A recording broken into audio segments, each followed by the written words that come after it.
Could I remind members that make sure that all mobile phones are switched off, and note that this meeting may be recorded and subsequently made available to the public for listening purposes. You confirm the Sederunt, Gillian?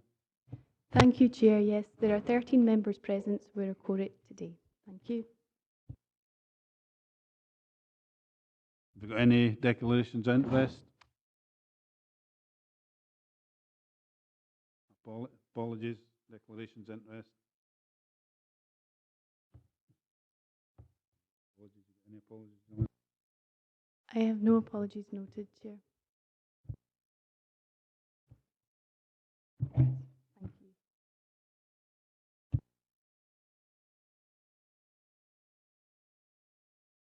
Councillor Dempster, Councillor Driver, Councillor Poole. Thank you, Chair. Andy.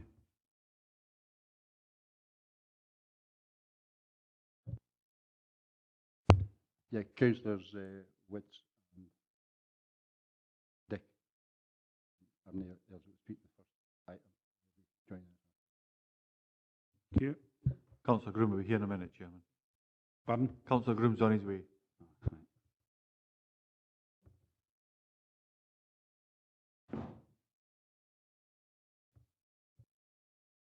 Confirm the minutes of the previous meeting. Gillian, could you outline the procedures to be followed? Thank you, Chair. Yes, the Planning Applications Committee will consider each item in turn as detailed on the agenda. The case officer or other appointed officer will make a short presentation addressing the determining issues accompanied by digital images. Any late information, amendments or corrections will be reported at this time. Members may ask questions of officers following the presentation on points of clarification. The Chairman has been provided with a list of eligible representatives who have registered to speak at this meeting within the period specified in Council policy. No other persons will be allowed to speak. The Chairman will individually invite those who have registered in advance to speak to make their presentation, after which they may be questioned by committee members. No questions may be asked of members. The order of eligible parties being heard will be as follows: third parties objecting to an application, third parties supporting an application, statutory consultees objecting to an application, elected members of Dumfries and Galloway Council who are not members of the Planning Applications Committee, and then applicants or their agents. Representatives have been placed in alphabetical order, and a copy of the public speaking list is available from the committee officer taking notes of our proceedings today. Presentations will be strictly limited to 3 minutes per person, except for national or major developments, which by their very nature are more complex, where the time limit will be 5 minutes. The Chairman of the committee will ask you to come to a conclusion if you take too long. Representatives are encouraged to use the time allocated to clarify any points they consider material and address the determining issues. Certain matters are not normally material planning considerations and will not be taken into account by the Council when deciding on a planning application. Representatives should not raise any new matters without explaining why they were not raised earlier with the case officer. Please do not repeat what is in the report, as members will already have read the report. After all the representations have been heard, the meeting is then in formal session and no members of the public may address the committee from the public gallery. The Planning Applications Committee will then proceed to determine the application. Thank you. Thank you, Gillian. Can we go on to item 4 on the agenda, which is deferred from the last meeting for a site visit. Gillian, could you read out what members are take part in this? By point of order, Chair, could I just declare, sorry for being in late, declare an interest in this one, and I'll remove myself. Thank you, Chair. Yes, only those members who heard the original representation will be allowed to determine this application. Members who heard the original representation but did not attend the site visit will be allowed to determine the application. The members are as follows: Councillor Martin, Councillor Dempster, Councillor Carruthers, Councillor Dryborough, Councillor Ferguson, Councillor Geddes, Councillor Gilroy, Councillor Groom, Councillor Hislop, Councillor Maitland, Councillor McCautry, Councillor McComb, Councillor McKee and Councillor Thompson. Thank you. Thanks, Gillian. It's a vacant plot adjacent to Glen Cottage, Main Street, Kirkcolm. I take it that's Councillor Stephen Thompson. Thank you, Councillor Geddes. Yes, for clarification, it's Councillor Stephen Thompson. I apologise for not making that clear. Thank you. It's application number 15/B/1/0119. And Billy Murray. I'll ask Billy just to run through to remind members of this. Thank you. Yes, thank you, Chair. As you say, this is an application for the erection of 2 dwelling houses on a vacant plot on Main Street, Kirkcolm. The committee deferred consideration of the application at the last meeting for a site visit. The site visit was undertaken on Tuesday, the 18th of August. That was Tuesday this week. So I'll just quickly take you through the slides of the site again. That's the location plan of the site. It's at the northern end of Kirkcolm, outlined in red there on the right-hand side of the road. This is a view of the site frontage, which is currently defined by a hedge. A view of the application site from south to north. It's quite a narrow developable area, but the site includes the embankment to the rear. This is a view in the opposite direction, north to south. And this is a view from the back looking towards the front and the existing access point. This is a view from the front looking to the back. The site drops off steeply, as you see here, up from the back edge down towards the burn. And again, a view down towards the burn of the embankment at the rear. This is a view of Main Street fronting the site looking south to north. And this is a view of Main Street fronting the site looking south. The following slides just take you through Main Street, Kirkcolm, to give an indication of the current situation in terms of double yellow line parking restrictions, carriageway widths, and the level of parking in the daytime. So this is the drive-through view of Main Street travelling south to north. Again, this is south to north further up the street. And this is south to north again as you come up the street. Approaching the site again, south to north. So that was the final one of the existing situation in terms of the road. These are the application plans, elevations and sections. Proposed oil tank. Members at the site visit asked for road and footway dimensions to be available at the site meeting. So I have this slide available if the issue comes up during debate. So just to reaffirm that the single determining issue is the lack of parking, the lack of off-street parking, and that the recommendation is to refuse for the reasons stated. Thank you, Billy. Members, we're now in session. Ian. Thanks, Chairman. Just happy to start the debate, and it was certainly a worthwhile site visit. A few of us managed to get there, and I would thank both Billy and Ken for the level of advice that they actually passed on at the site visit as well. It was quite interesting. What became quite apparent, I think, from there was that road safety concerns, no real an issue. This is more about a design standard and should there be 2 off-road parking. And that was fundamental to me. That was the key learning point for me on the site visit.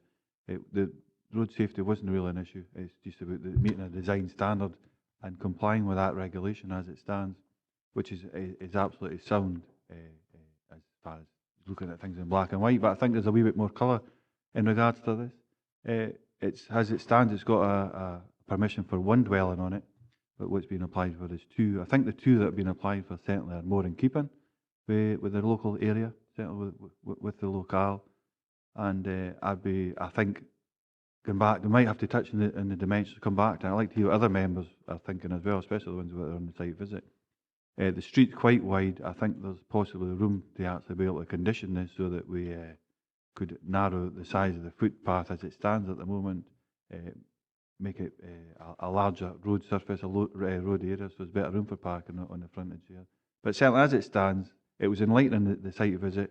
It's leaning more towards possibly approving this as it sits at the moment, unless there's counter arguments that come in that would change my mind accordingly. But as it stands, I'm more in line to approve this, but I'd certainly like to hear what other members are thinking. Thanks, Ian. David? Thanks, Chair. I'm sorry, but I've got the opposite view. I think we had a pool car there and we parked it on the edge of that pavement. It's a pavement that's already been lowered the length of the site. And as seen in the photograph there, was 3 cars parked on that pavement and no access for pedestrians. But we parked such that there was pedestrian access on the pavement right through. And we would be 3-4 feet from the edge of the proposed site. And there was only about a foot and a half of pavement that would have been able to be, allow the road to be widened. But there was also traffic sitting on the other side of the road. And with us being parked where we were, it was reduced almost to one, well, it was reduced to one-way traffic. There was only one vehicle to get through at a time. Something coming the other way, they had to wait till one of them had to give way. And on that basis, I don't think it's a safe, and would be a safe environment if they built 2 houses in there. And it's been policy in here for a long time in the local development plan as well, where off-street parking must be provided for 2 vehicles at all times and be able to turn on the site without accessing the public highway. And that would not be possible on this site. So I think we've got to accept that there are road implications, whether we like it or not. The way things are just now, pedestrians are forced onto the road. You've got to, if you've got disabled people pushing prams, anything like that, they are at risk from traffic coming along that road as things are, and as shown on the picture there.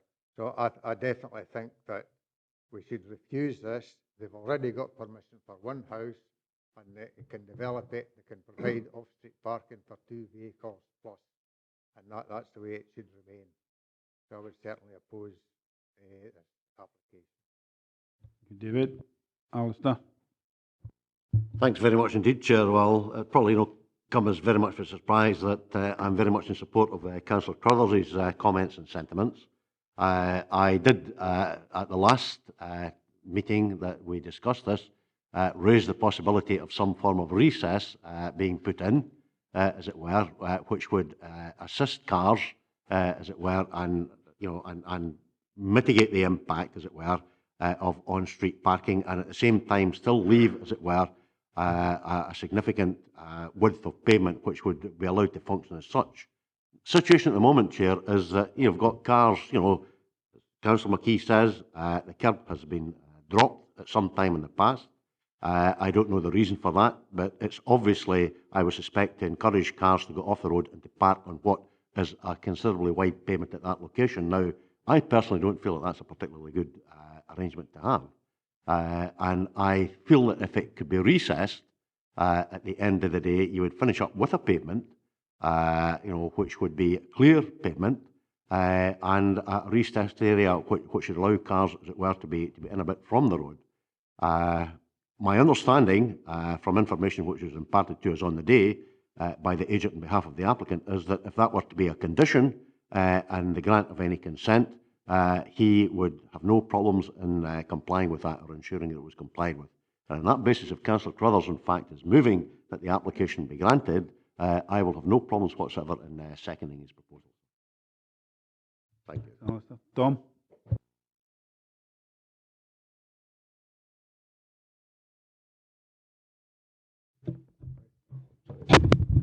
Happy to support Councillor McKee. I mean, I sat on the LRB only 3 months ago. We went through this in great detail. The review body took the opinion that there were road safety issues here, but they're detailed on page 12. And I thought, okay, we'll go on the site visit, see if there is any substance to the statements that were being made. None whatsoever. I think that it's got permission for 1 house, for parking for 2 cars, perfectly adequate. I don't have a problem with that. I think you put 2 houses there without adequate parking. The day that we were there, Jock and I arrived early, we were there about 1:15, parked the car. Various heavy agricultural vehicles going past. They had to slow down and almost go by at a snail's pace because of the cars parked on the other side of the road. So I think there are good sound road safety reasons there. At the end of the day, when you saw the cars parked on the pavement in the photograph there, nobody with a pram or in a wheelchair or disabled would be able to get access along that area unless they were onto the roadway, which is totally unacceptable. And I think we've got a duty to take care of the people we represent, and I see no reason to deviate from the report here. What I would suggest is, if members are minded to grant this, then I would suggest you've got to have a condition in there that any changes to the road area there is done to the satisfaction of our road engineers, and not some cobbled together scheme by elected members. Thanks, Tom. Gillian? Thank you, Chair. Just to clarify, Councillor Carruthers, was that actually, did you move to make that? Like I say, what the other members were saying at the time, but it's probably the point of clarity. I would like a point of clarity. I just wanted to hear what the kind of feel of the committee was. It's in regards to the roads. We did get a slide earlier that said we could go back to that. Happy to pick up that at the end. It's just in regards to the geometries, kind of size and scale. What would be an appropriate, answer the point that Tom McCockridge just picked up in there, what would be appropriate foot provision there? How much room would that leave in the road? I'd like to have got those dimensions, but I see Councillor Maitland's wanted, and happy to pick up at that at the end, but I think with the support of Councillor Geddes, I will be moving to approve, but subject to that clarity. We've got the Roads Officer here now. Ken, would you like to make any comments on what you've heard so far? Thank you, Chair. The only comments I would perhaps interject with at this point in time is that if we do go down the line of some sort of a recess with a footway at the rear of it, it'll move the cars further out into the road. Now, there are cars parked on the opposite side of the road at times as well. Whilst there's probably enough room in the road for vehicles to pass, the parked cars without any difficulty, I suspect the reason that the footway is being used as parking at the moment and has been dropped in the past, and I can't say this with any absolute surety, but my gut feeling is that it was so that vehicles would be out of the road totally, out of the forward visibility envelope. If you create a recess and you move the cars further out into the road, there's a danger that you're going to obstruct visibility as you're travelling south from the through the 30 mile an hour. There's a kink in the road at the corner of property number 47. And if you've got cars parked in front of that, you may not have line of sight to see oncoming vehicles further down the road. So that's the one sort of word of caution I would point in at this point in time. Thanks, Ken. Jane? Thank you, Chairman. I realised that LRB members did consider the issue, and they did actually, I think, really, I wouldn't use the word agonise, but they certainly gave it very full consideration. It wasn't, I think, something that simply was dismissed as being an obvious issue. I think there is a problem here. I come back to my own experience of a village that is in Patsy's in my ward, which has had real problems when you over cram parking in. You make problems with parking. In fact, police have been involved, and I just don't think you should put communities under stress when it's not necessary to do that. There's been an application for one house which can be accommodated with off-street parking as required, and with very good design. I think we can get both ideals here, which is to get some development in that part and to have an attractive development, because that gap site will be improved, I think, with a building properly designed. I think that would be a great improvement. But, you know, I really am very reluctant to go down the line of having extra cars on the road there because of problems which I have seen with communities elsewhere. This is about physical planning, I do accept that, but our policies make it quite clear that we have to look after people. And in this particular instance, I see no reason not to go with the LRB, who have been through this in care. So thank you, Chairman. My instinct is to go with the recommendation. Gillian? Thank you, Chair. Just again, a point of clarification. Councillor McKee, earlier you came forward. Am I right, or could you clarify if you were moving for that? Yes, I was quite happy to move refusal, sorry. Thank you. Therefore, I would take that as a motion by Councillor McKee, seconded by Councillor McCaughey, to refuse as per the report. If Councillor Carruthers could perhaps Absolutely. clarify. Chairman, in regards to that, I mean, I suppose just reflect back to the local review body for memory. It was Councillor McCaughey, Gilroy, Blake and myself on that, and it was very much unbalanced. It went to the wire almost. Certainly that was a view. There's a lot of sympathy, I think, given for the actual case, and because others have brought that up. Tom? Certainly it was for the three that were sitting on the floor. Point in order, yeah.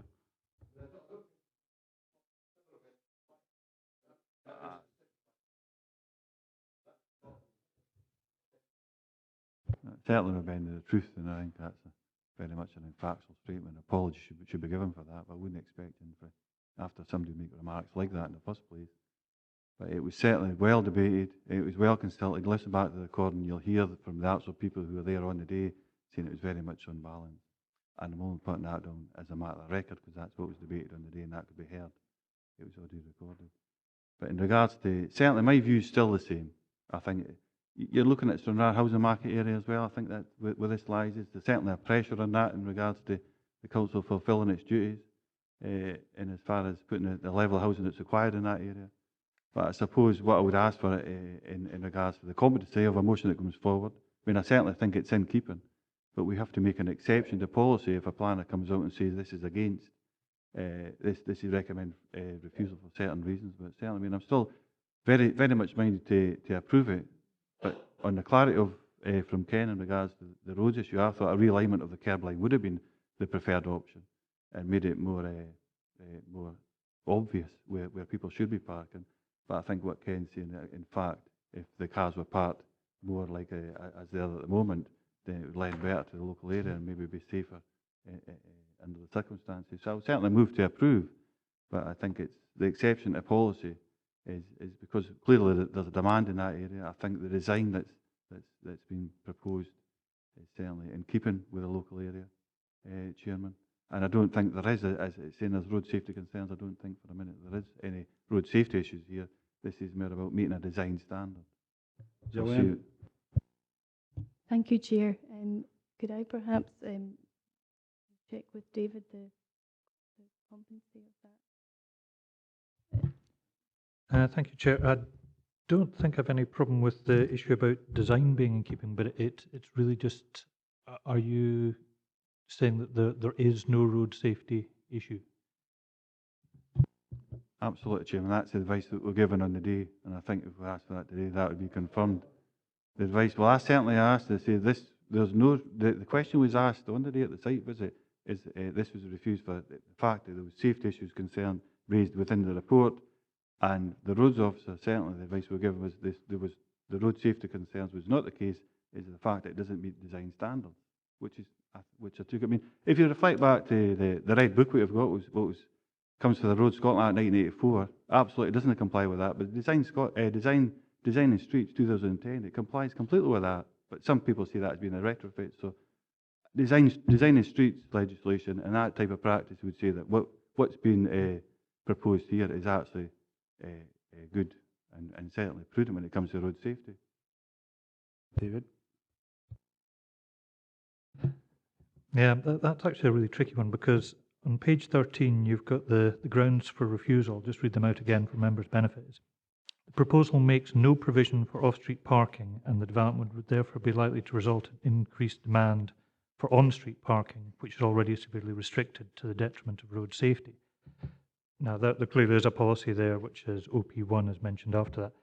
So really what planning officers are saying, having taken on board the concerns from the roads officers, is it's not just a case of design standard, it's actually the lack of any physical parking with this particular proposal that will have a direct knock-on effect to on-street parking and therefore road safety. So in effect, we are as officers saying that there would be an effect on road safety. You're saying, having visited the site, you're of the view that there will be no effect on public road safety. I would say that. I would say there's more of a traffic calming effect rather than a road safety issue. That's certainly my view. If there is a reduction in size of road width there due to natural cars parking naturally, I would say that would actually, in real course, cause a calming effect and increase any potential safety issues there. It would reduce any safety issues. David, this time I'll go to the vote. Yeah, so if I can summarise what the motion therefore is, it's basically saying that it's to be approved as an exception to policy, I presume subject to appropriate conditions, including probably the build-out that was mentioned. And on the grounds that the proposed house is actually in keeping and that the lack of on-street parking would not cause a road safety issue by virtue of the fact that it would form a traffic calming measure. The only thing, Chairman, if it's okay, I would go back to Councillor Geddes did mention the realignment of the kerb, but taking advice, I'd like to hear his thoughts. The roads officer, Ken, actually thought that that might not be the best way forward. And in fact, the roads advice is what we're given. I'd rather that be left out, but I did think myself personally a kerb realignment might have been of benefit, but I'd like to take advice on that, please. Ken? If we put a footway along the front of it, and minimum footway would be in the region of 1.5 metres, 1.8, 2 metres is normal, but we'd probably relax down to something less than that. It's going to push vehicles out by an equal amount into the carriageway. As I said earlier, I suspect the main reason for them being put where they were, using the whole of that footway, was so that they would be totally out of line of sight for vehicles travelling south. It's possible that a lay-by of such a dimension was considered in the past but discounted. What would need to be looked at, though, is whether if a lay-by was going to be provided in such a way that it would affect forward visibility. Cars parked where they are on the footway at the moment don't affect forward visibility, so there's no road safety issue, particularly with them, other than the fact that they obstruct the footway. You move them out into the carriageway and they obstruct forward visibility, then there's more likely to be conflicts between vehicles aiming for a gap that two vehicles won't fit into. So there needs to be some design behind that rather than just coming up with the idea. Kirkcolm, has already been pointed out, has got restrictions over the vast majority of its length. It's one-sided for a very good reason. Road width isn't enough. At the moment, there are some 50 dwellings on the main street if you go from the car park at the bottom end of the town up to the top end of the town. And there are space for in the region of 40 to 50 cars. Inevitably, if you add the number of formal cars to the equation, they will have to fit somewhere. Essentially, we might be moving a problem from one area to another, but we can't really say until it would happen. Difficult to be definite about these things, but 4 extra spaces will create pressure. Thank you, Ken. Right. David McKee, and you want to come in there and we'll go to the vote. Thanks, Chair. I think I was talking to one of the local councillors, well, I believe he's a local councillor the other day, and he was saying there's a number of houses in Kirkcolm sitting vacant all year for quite a long time. So the housing need is not, I would consider, not there. The day we visited, the opposite side of the road was lined with cars.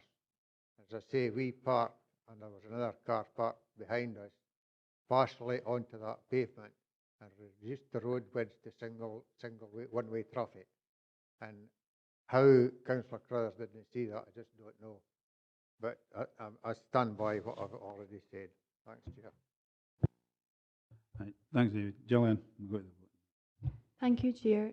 Just to double check after hearing from Mr. Druitt, Councillor Crothers, if you're moving for the amendment to be approved, exception to policy, subject to appropriate conditions, as the house is in keeping and there is no road safety issue, is that what you'd like to move?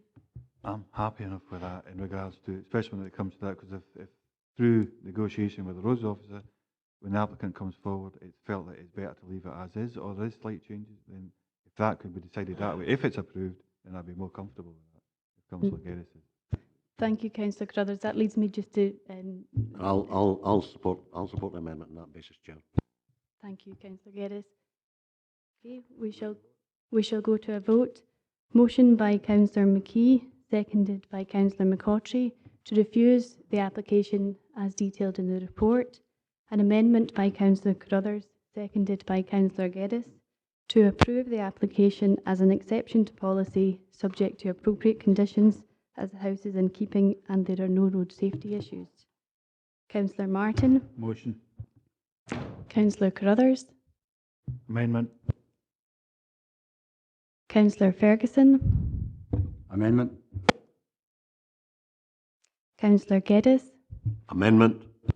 Councillor Gilroy. Councillor Groom. Councillor Maitland. Motion. Councillor McCautry. Councillor McComb. Motion. Councillor McKee. And Councillor Stephen Thompson. Amendment.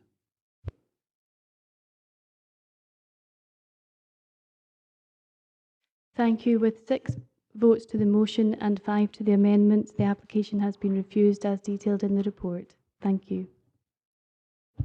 Okay, gentlemen. We go on to item 5 on the agenda, Larbrax, Leswalt, 15/B/1/0044. We've got Mary Duff speaking to this. Thank you, Mary. Whenever you're ready.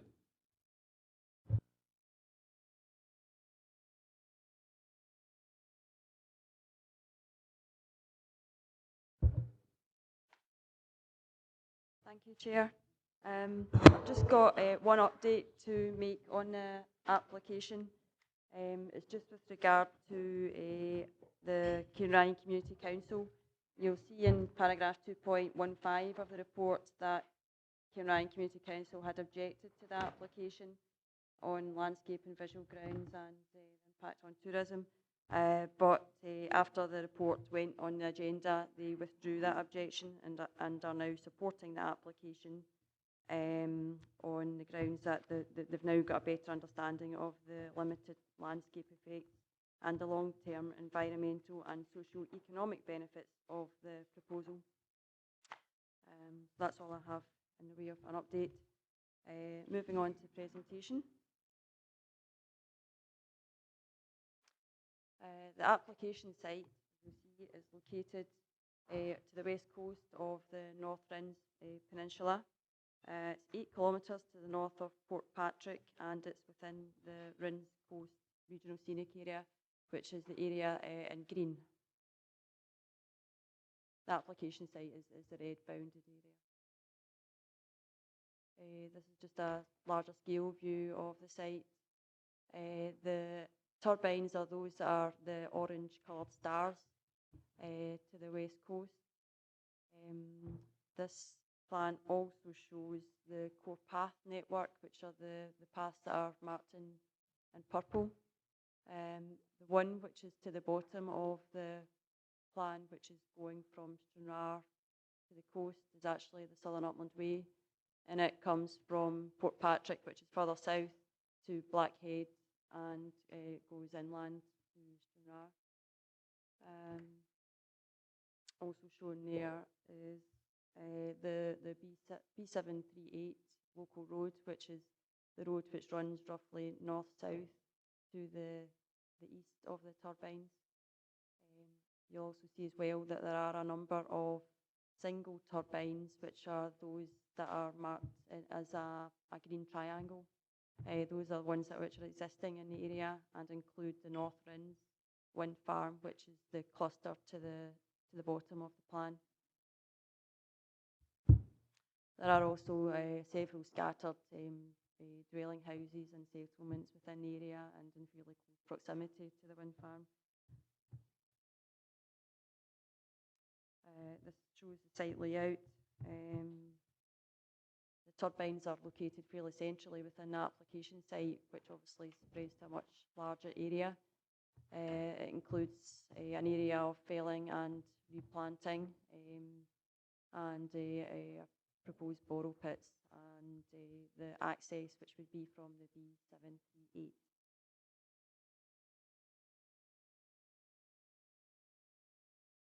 The proposed turbine would be it's 100 metres high. All of the turbines 100 metres high tip, and the wind farm would have a maximum generating capacity of 20 megawatts. This slide shows the spread of visibility of the turbines. Within the peninsula, it's restricted to a sort of 5 kilometre area around the wind farm because of the kind of rising land levels to the kind of central spine, which runs north-south down the peninsula, and also because the wind farm is at a kind of lower coastal location. There's also a very high visibility to the sea, which is really obvious, and also over to the Cairn Ryan side, particularly to the higher ground above Cairn Ryan, but this is a more distant 12 kilometres from the site. Within the visibility area, there are several sensitive receptors, including dwellings, paths that are used by visitors and walkers, tourists, and minor roads around the area, again, which are used by visitors and cyclists and other drivers.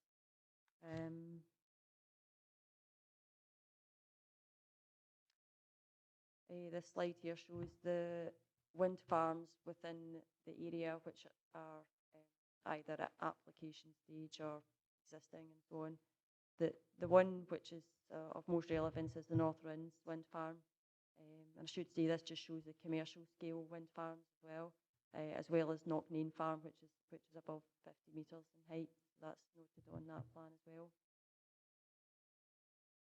North Rins is existing, and that has turbines of 100 metres in height. And Knocknane is 53.7 metres, just a single turbine.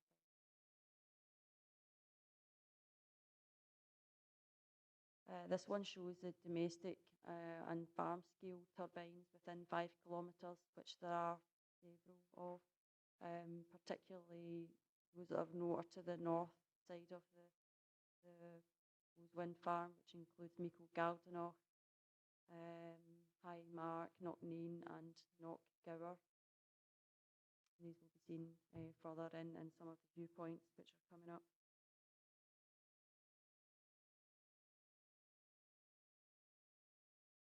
Moving on to viewpoint, this is High Auchinleal, which is to the north of the application site by about 3 kilometres.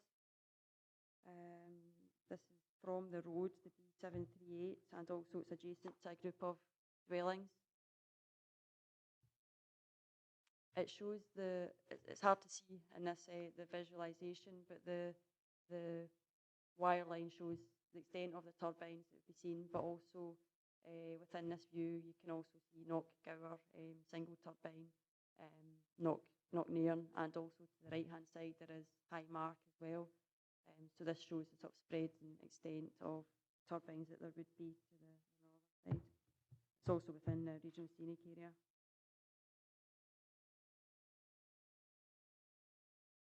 Again, to the north side of the wind farm, Michael Galdenoch, which is slightly closer to the wind farm, and you can see the spread and extent of the wind farm here and the dominating impact that it would have.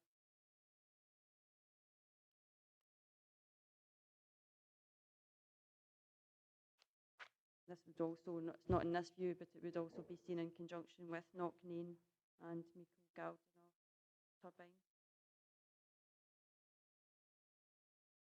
On, this is Michael Galdenoch again, near the parking area, which is close to Galdenoch Castle. It's also a core path. This is about 800 metres away from the nearest turbine. Seen to the right hand side.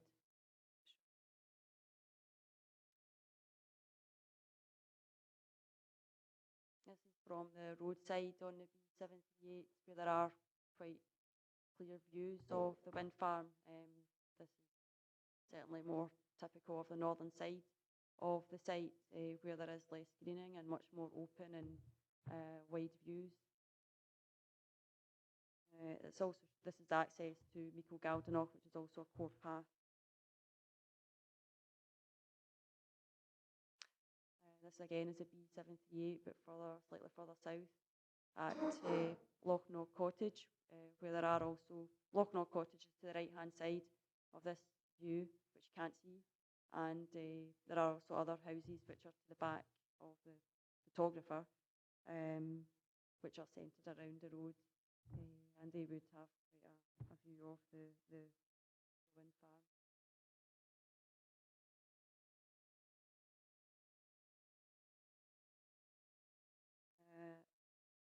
The core path which runs to the south of the wind farm across Larbrax Moor, and this also goes to Post.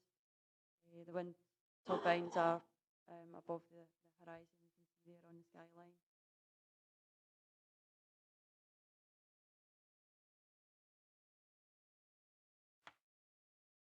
This is one of the more elevated viewpoints, which there aren't very many of in this area, and it does give a view of the sea.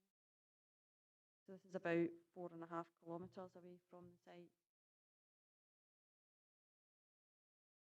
It can be seen in conjunction with the sea, which there aren't very many views of in this area. Again, this is near Galdenoch Hope, which is on a local road. Again, in an elevated viewpoint, a bit closer to the wind farm, and again would be seen in relation to the sea.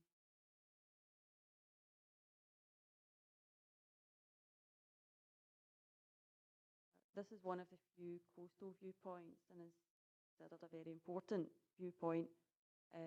It's part of the Southern Upland Way, adjacent to a lighthouse, which is to the left-hand side.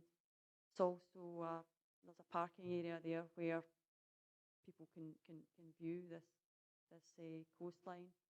So it's considered to be important for these reasons, and the wind farm would be sited, you can see, very close to the coast at the headland, and it's considered it would actually detract from the ruggedness of the coastline here.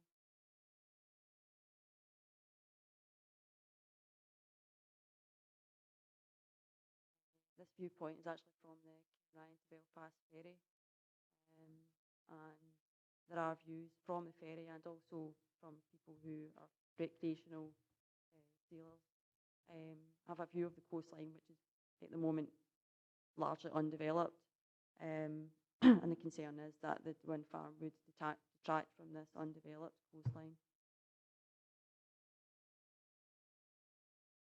And these are just some officer photographs just to show just the landscape of the area. This is heading to Mico Galdenoch and the castle there that's on the right-hand side. The wind farm would be to the left-hand side of the High Auchinleoh, again showing the existing small-scale turbine.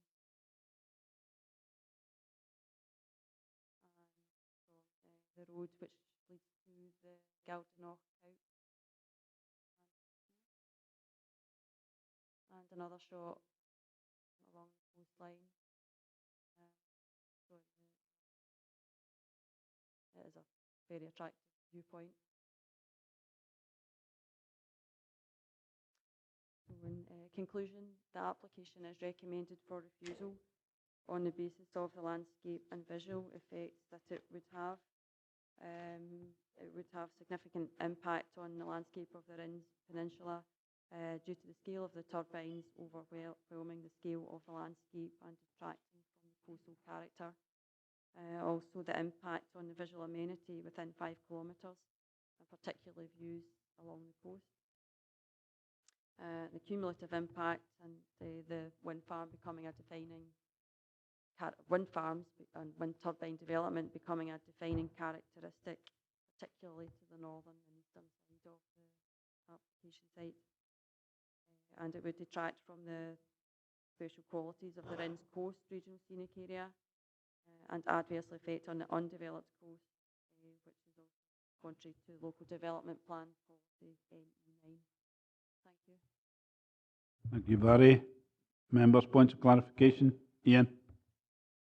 Just on page 37,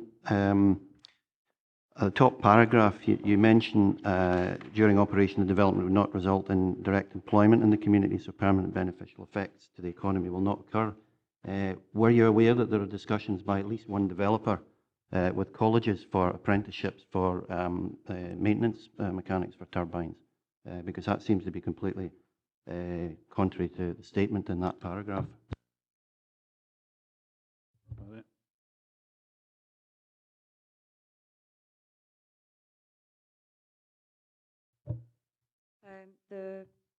What's quoted in that paragraph, 4.3.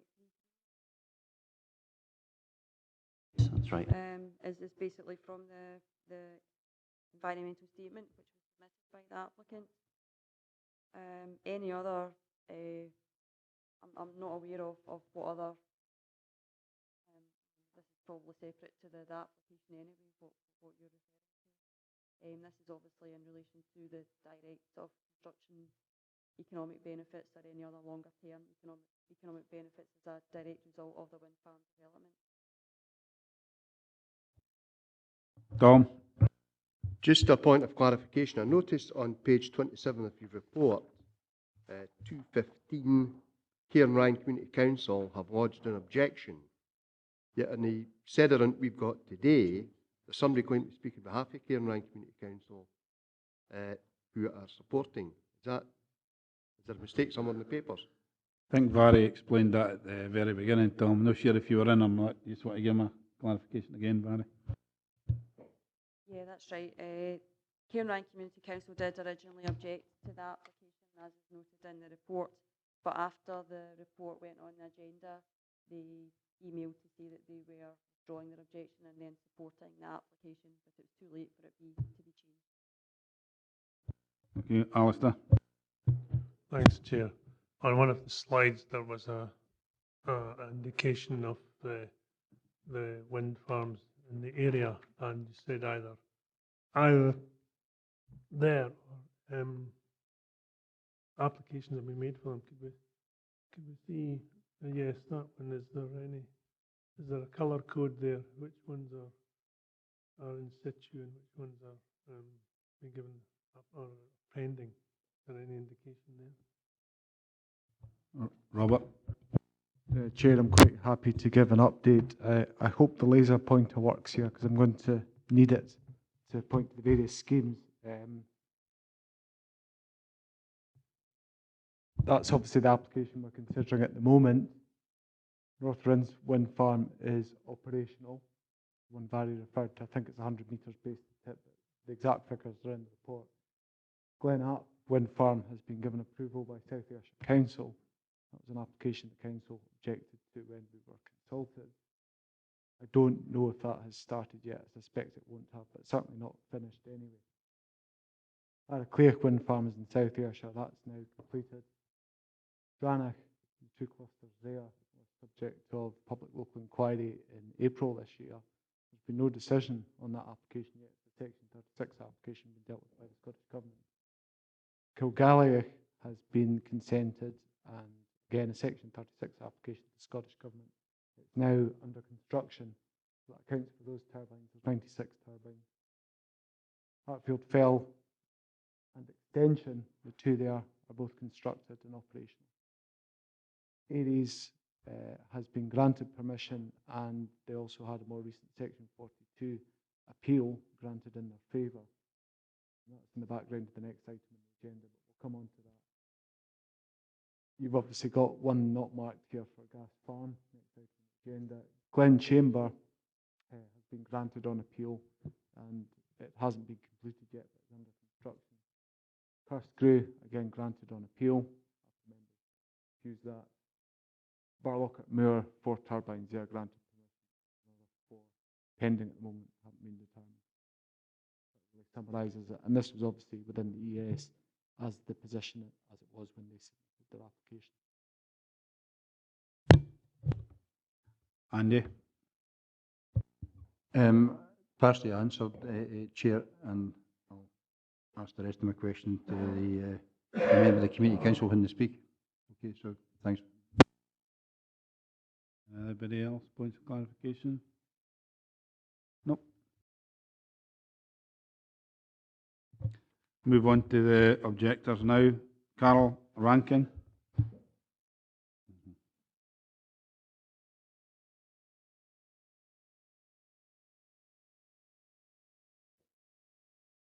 Right. Carol, you've got 5 minutes and I'll let you know 30 seconds to go.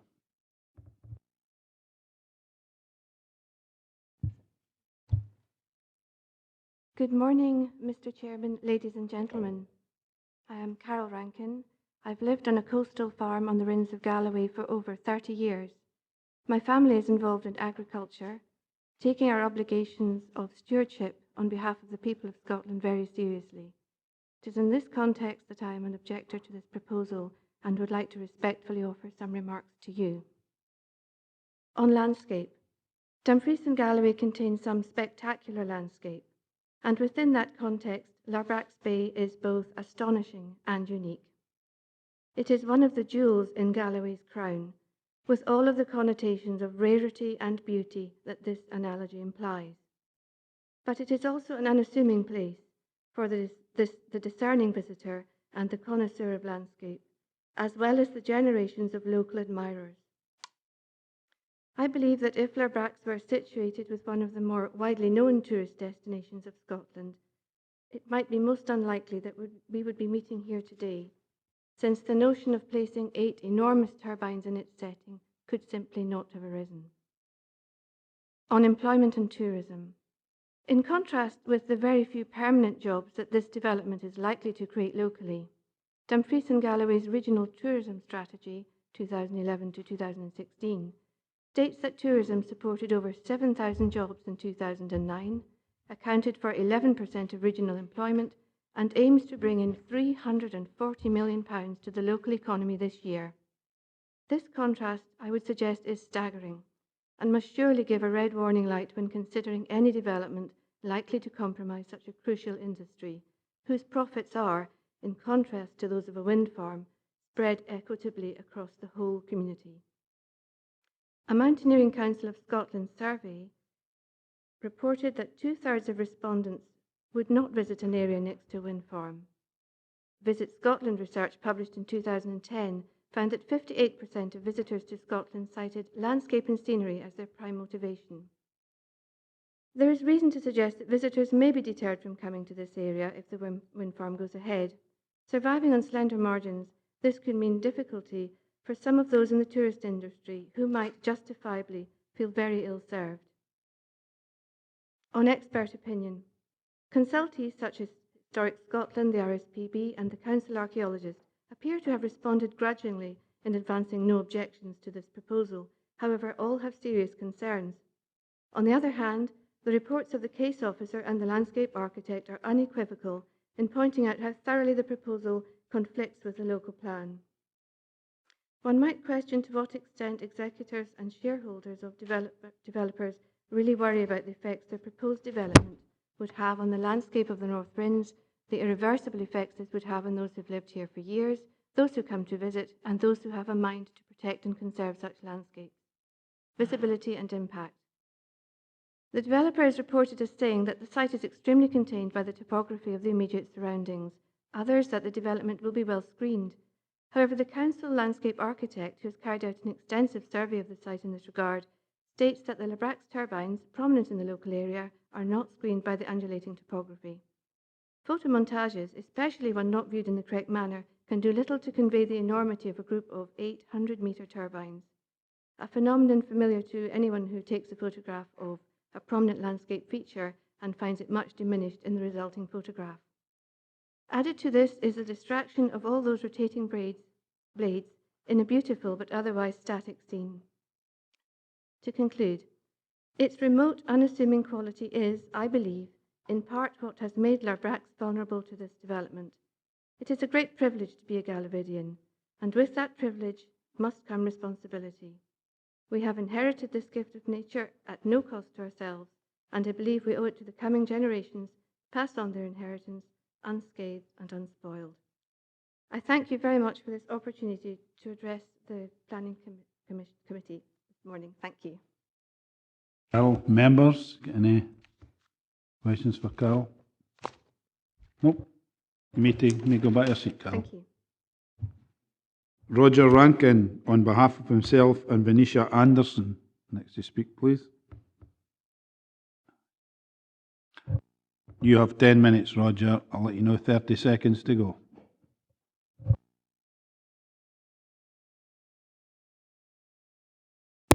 Well, good morning, Mr. Chairman, ladies and gentlemen, and thank you for the opportunity to speak and for arranging some rather more clement weather than we have down in the west side of the region today.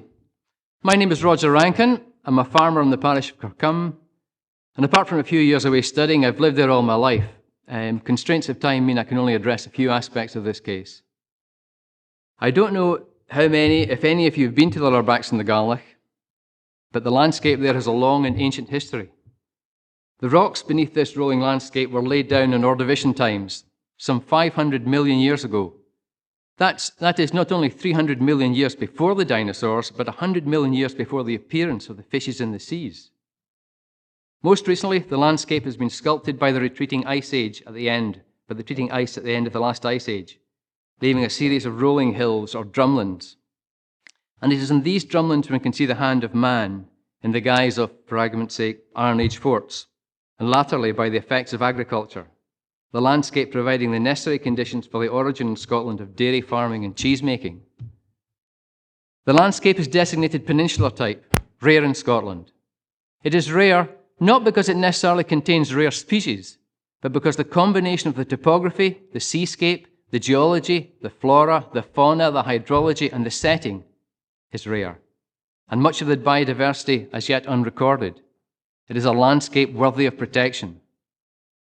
It's partly for these reasons the governing bodies have further designated the area of Larbrax in the Ghyll as belonging to an area of regional scenic beauty, and thus affording it some statutory protection against unsuitable and unsympathetic development for the people of Scotland and those who visit the area to walk, surf, rock climb, enjoy the natural history of the area, and to relax, recharge their batteries, and satisfy some important human need that reality TV and crass journalism can never do. It is within this protected landscape that the developers, Brookfield Renewables UK Limited, formerly PNE, are seeking to build a wind farm.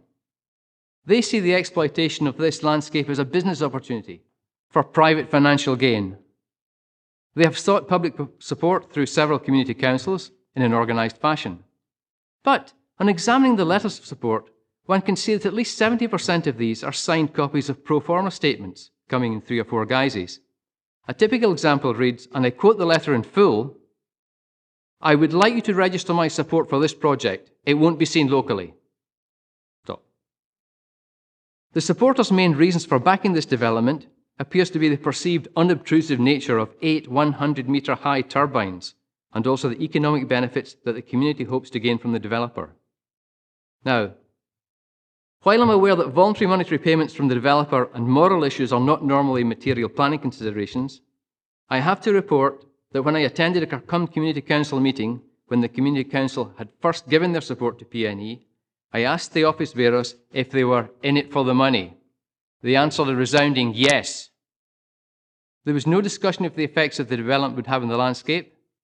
Their main reasons for support appeared to be that it wouldn't be seen from Kirkcolm. As an aside, at the last public meeting hosted by Kirkcolm Community Council and PNE, only 1 member of the public turned up.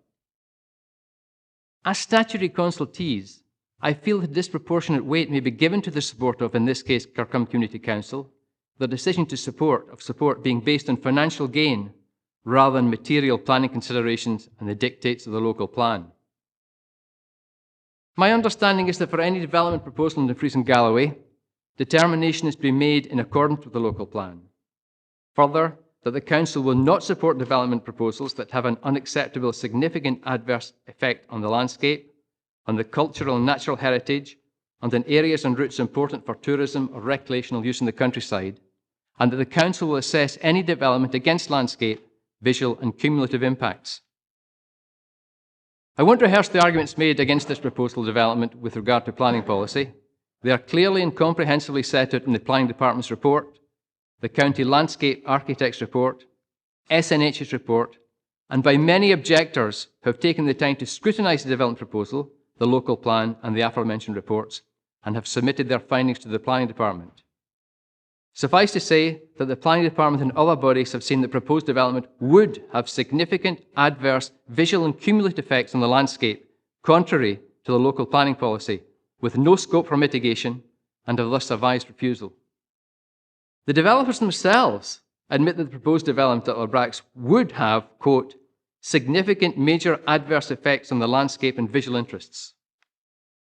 Mr. Chairman, ladies and gentlemen of the Planning Committee, this is the wrong development in the wrong place. It is my considered opinion, and that of many others, that this application should be refused. Thank you for giving me the opportunity to voice this opinion. And now I have been asked to read a submission from Mrs. Venetia Anderson from Lochnaw Castle.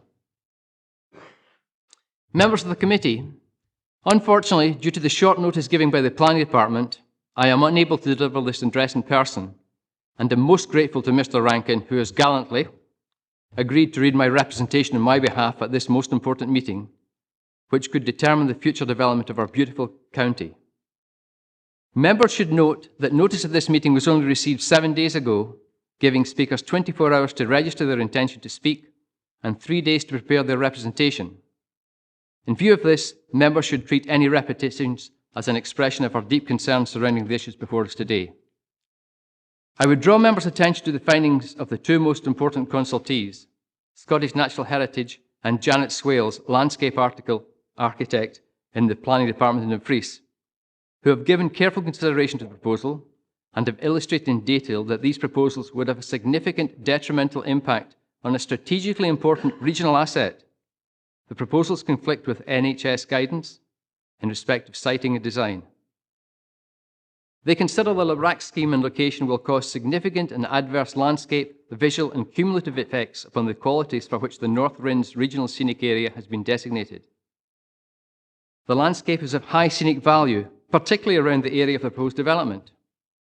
A development of this magnitude would be out of all proportion to the gently undulating landform and would detract from the coastal views both from the land and sea, particularly from Killintringan Lighthouse, which is heralded for its outstanding views and is the most western point of the Southern Upland Way. The first feature walkers would see as they turned eastwards would be the Larbrax development.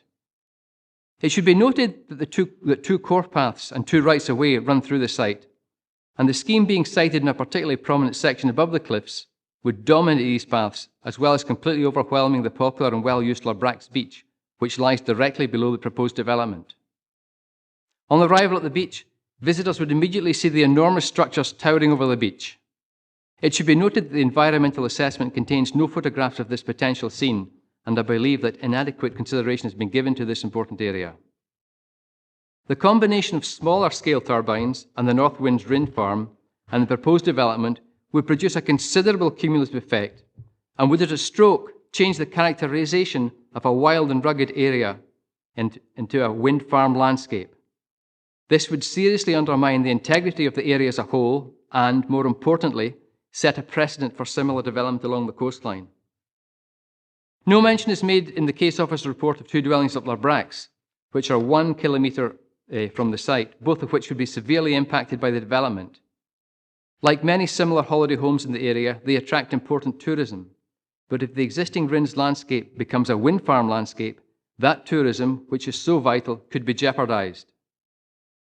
I also have grave doubts about the potential impact of bird life, particularly sea eagles and osprey, of which there are now regular sightings in Lochnaw Loch, which is directly to the east of the proposed development.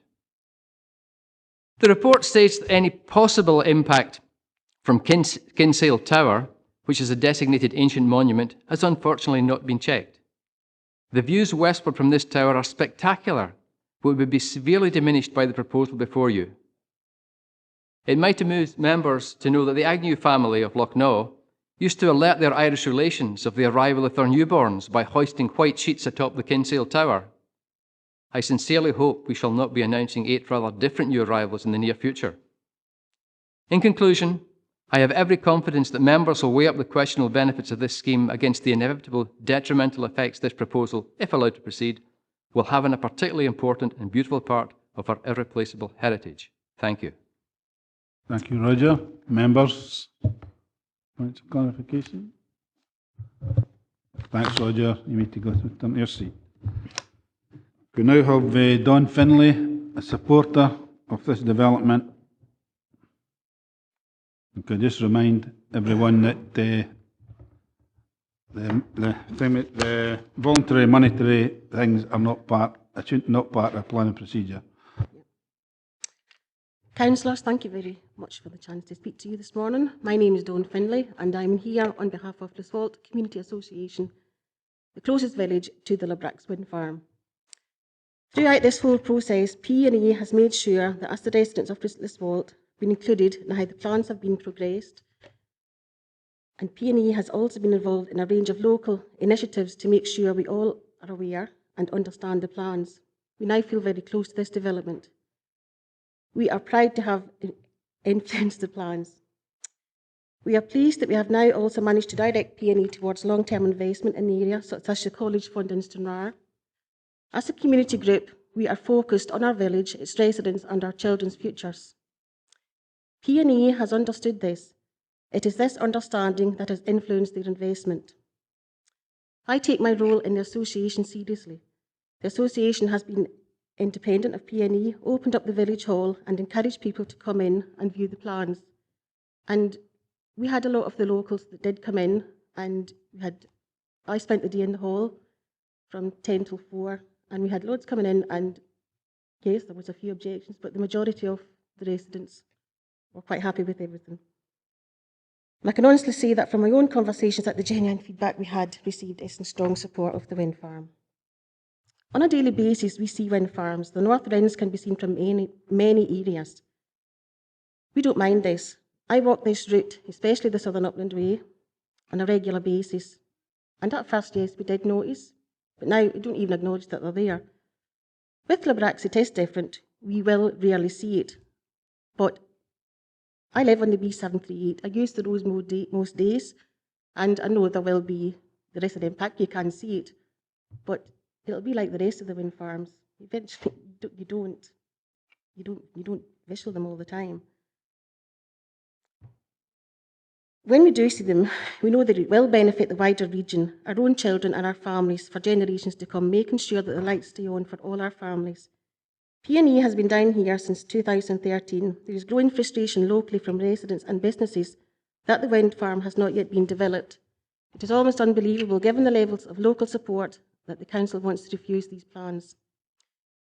Most shocking is that you are being told to listen to a landscape advisor over local people who have taken the time to get to know the project inside out and the developer.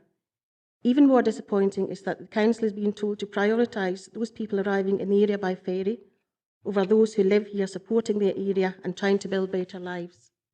On behalf of the village that is closest, I encourage the councillors to listen to the real voices of those living beside the planned wind farm. We know these plans are in the right place. It will be an embarrassment for Dumfries and Galloway if the plans were to be turned away. Thank you, Dawn. Members? Jane? Could I possibly please ask Ms Finlay when Leswalt Community Association was set up? Oh, gosh, to be honest, I can't answer that. I have been involved within the last 2 years. Thank you very much. Jane? May take your seat, Dawn. Could I have Tony Real on behalf of Luce Bay Plant Hire Limited, please?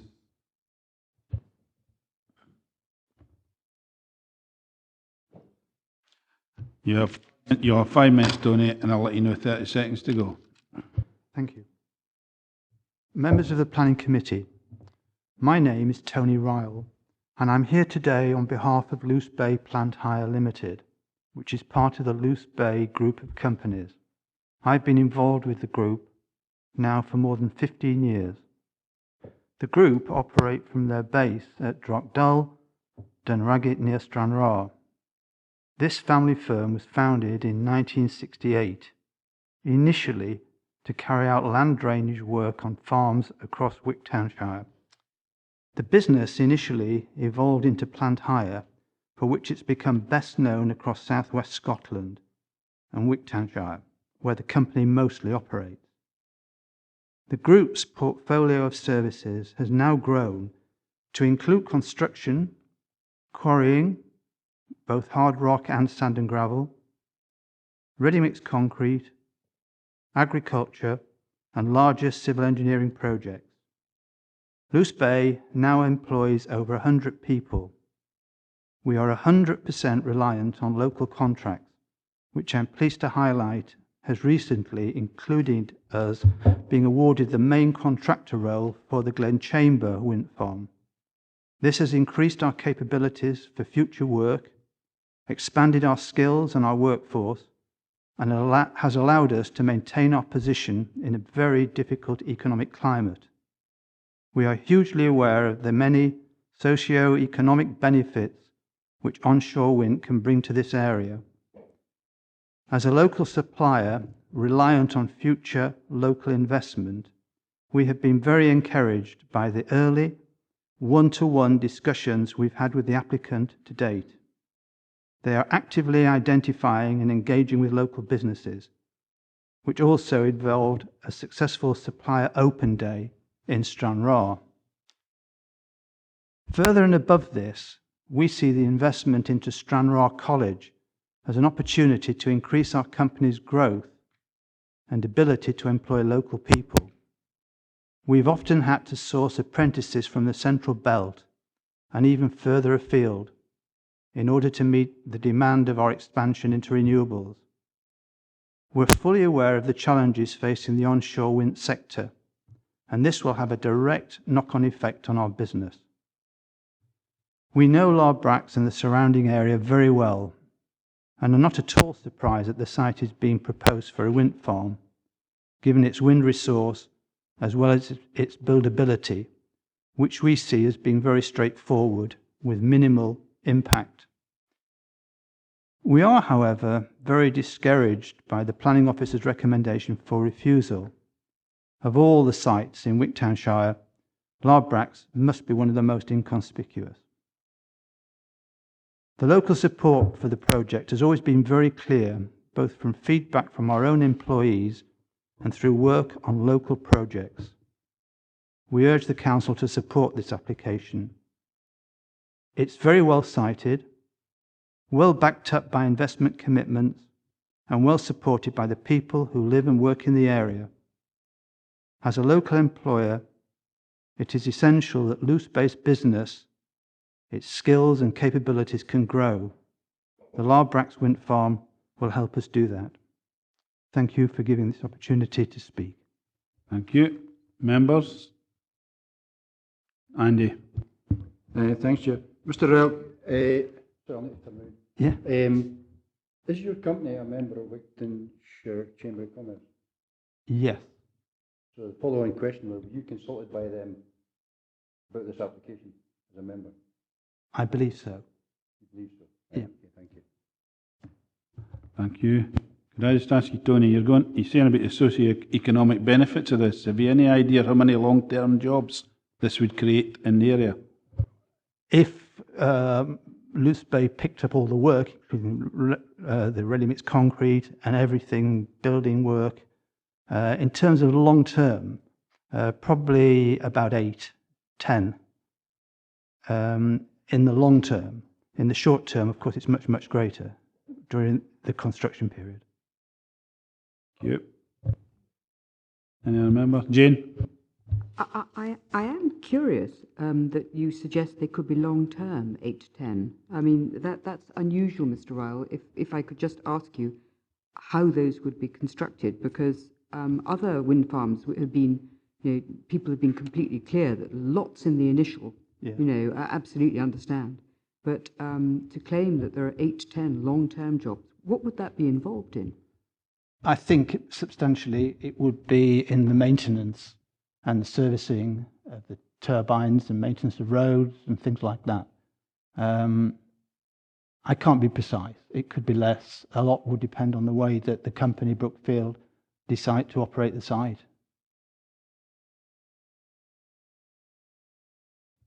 Any other members? No. Thank you, Tony. Thank you. It's Jim McKee who's down to speaking, but he's not here. Can we have Malcolm Baker on behalf of Kirkcolm Community Council, please?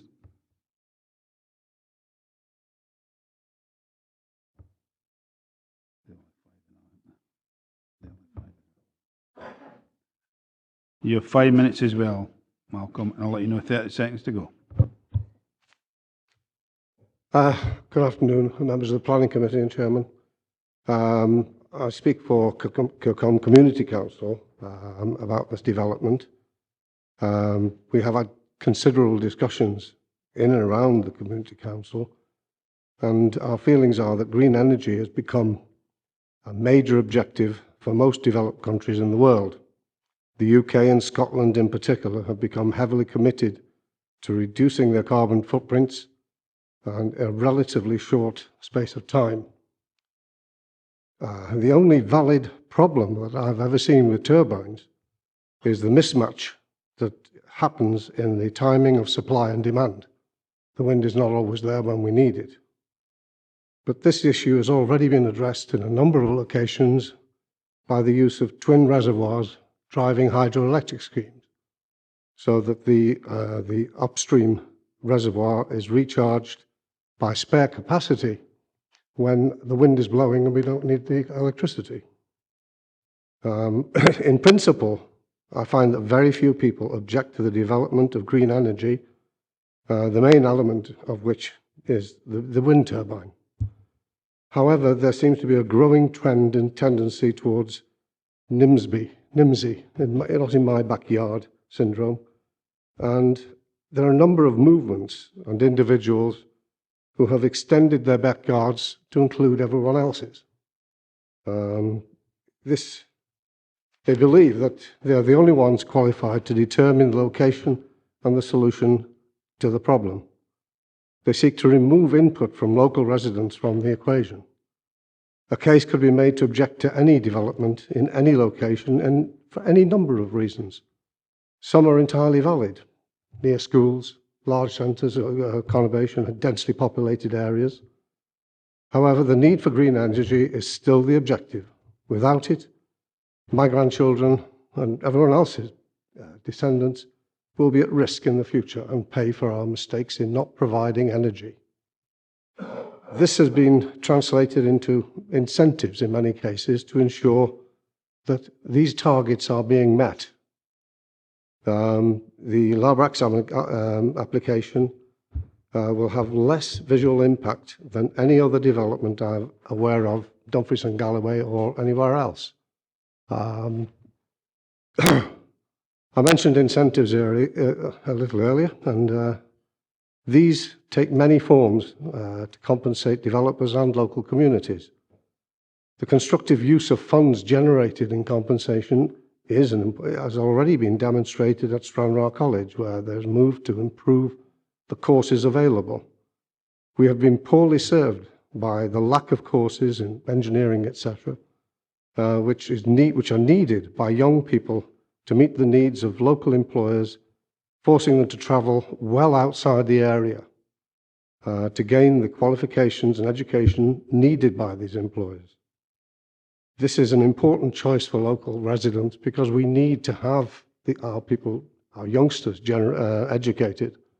We have a case of a local person who had to travel to Ayr to get his education. This travel became too much after 2 years and he gave up. And this is not what we need. It's important that the choice for local residents and organisations to have the power to deal with their community, the environment, and what is happening around us. Kirkcolm Community Council and its residents strongly support this application. There are very few objections. We have only had 3 communicated to the Community Council. We held a special meeting after the first meeting to discuss the wind farm project, and no one turned up to the second meeting at all to present any objections. Very few people in our area out of 750 people. Got 30 seconds We'll to go, see Malcolm. Sorry, yeah. Even the view from the sea is masked from the hills, and we believe that those hills up to 150 metres will give a lot of cover over those turbines. And please, I ask you to listen to the local residents, which are echoed by Stonykerk Community Council, to support this application. Thank you. Members? Questions? Jim? Thanks, Chair. Mr. Baker, could you explain why your community council originally objected to this development? We didn't. Sorry. I think that's Ken Ryan. Mixed, Yeah. Sorry. right, my mistake. My apologies. Any other members? Patsy? Yes, I'd just like to ask Mr. Baker, I quite understand where you're coming from with the benefits of having a wind farm in your area if it helps with jobs and college courses and all the rest of it. But do you have no agreement with the views of Scottish National Heritage and the Council's landscape architect as to the impact this might have detrimentally on your area? Our feelings are that really we don't see the impact as major. I can't actually get down to the site, unfortunately, because I have lung disease and arthritis. It's a very difficult place to reach, but from the surrounding area, as far as I can see, it is not a major visual impairment. It's purely a matter of opinion, but that is what I believe. I've done some mapping from various places. A friend of mine told me he wasn't happy, and he had been told that it would dominate his business. And I've done some mapping from there, and he will partially see just 2 turbines, just the top 20 metres. And there's a lot of scaremongering going on about what can be seen.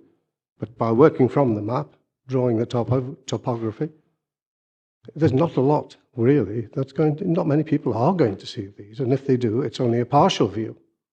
And very few people will see the whole site. Probably less than 3% of our community. That's it. It's not all about people seeing them visually, though, is it? It's about the impact it just has on an area which is naturally remote and isolated and all the rest of it. You don't think that's important? I think it's important, but I don't think that it is a big problem in this case. In Kirkcolm, we have many visitors for bird watching and so on, and we know that this is important to our area and to our community. But there has to be a balance. If everyone says not here, they won't be anywhere. And basically, yes, sometimes there are compromises. And I believe the compromise is well worth it in this case. Andy? Thanks, Chair. Just one question. You're not here giving a personal view, you're giving a view, a mandated view from your community council? Yes, from the community council. Thank you. Right. No one else? Right. Thank you, Malcolm. Could I just remind members again then that community benefit has no relevance in the planning grounds. It seems to be everything getting a lot here on the community benefits of it, which is not a material planning ground. Could I have Andrew coming, please, on behalf of Cairn Ryan Community Council?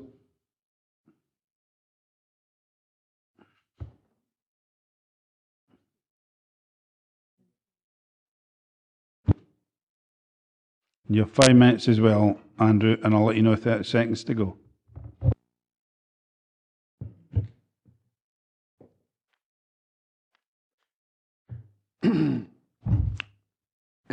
Good morning, Mr. Chairman, councillors and others. My name is Andrew Cumming, and I'm here today on behalf of Cairn Ryan Community Council. Cairn Ryan Community Council had previously objected to this project because we felt we needed more information on what it meant for Westminster. We have discussed in detail the plans with PNE over the last 2 months carefully, and now we have withdrawn our objection and are fully supportive of this proposal. On the issue of visual impact, it isn't visible from any of the villages in the area, as you have heard. and contrary to the report, it isn't in fact visible much at all. It's on land which hides from many of the important views in our area. If you find it difficult to believe that, then I urge that you come along and look at the site and see for yourself, because there's been too much scaremongering in my view. The construction and maintenance will bring vital jobs. Our local area is crying out for decent investment. We need local contracts to support our businesses and our working families.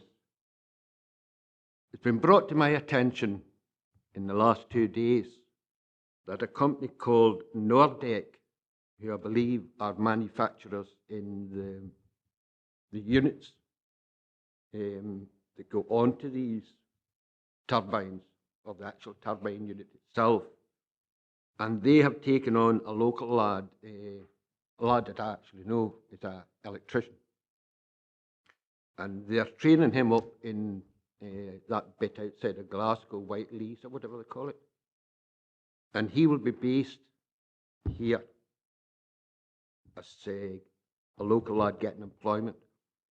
They've also looked at 2 other lads, and they would be based in the Stranraer area as well. Now, these are 3 Stranraer lads. As far as I'm aware, I can't go any further than that point at the moment, but I believe if it's given local employment to local businesses and generating new work, then it's something that we should support. PNE have shown they will work with the community. Now, surely we can recognise how important the investment with the local college is. Surely this is the sort of thing we should be encouraging developers to do and send a clear message that this is exactly the sort of investment we need. We wholeheartedly welcome this investment in education and skills, and we will be gutted if we lose this opportunity. I seriously mean we will be gutted. This country needs electricity. Our local area can provide clean electricity. Cairnryan is very supportive of the renewable energy that Larbrax will generate, and especially with such limited impacts. Finally, for me, I was looking at your agenda today and was interested and pleased to see that the Council puts a reminder of its priorities at the top of the agenda. That's a great idea. I.e., what you say is, be an inclusive council. Ensure that the local people and communities are at the heart of our decision making.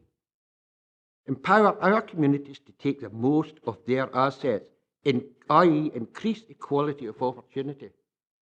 Well, I say to you, you've heard from a number of the communities today, but Patrick, Kirkcolm, Leswalt, Stoneykirk, Cairnryan, that is most of the Rins. We are in support of this wind farm, and we'd ask... 30 seconds, Andrew. Thank you. I would ask the councillors to take into consideration the views of the locals and empower us to make the most of the renewable energy assets on our doorstep. Let us work with the developer for the future of our area and support and approve Larbrax. Thank you. Thank you, Andrew. Members? Jane? Mr. Cumming, I absolutely understand what you're saying about local communities at the heart of decision making. Are you aware of whether or not Cairnryan Community Council took part in shaping planning policy? Were you involved in that? What did the Community Council... In shaping what, sorry? The planning policy of this council.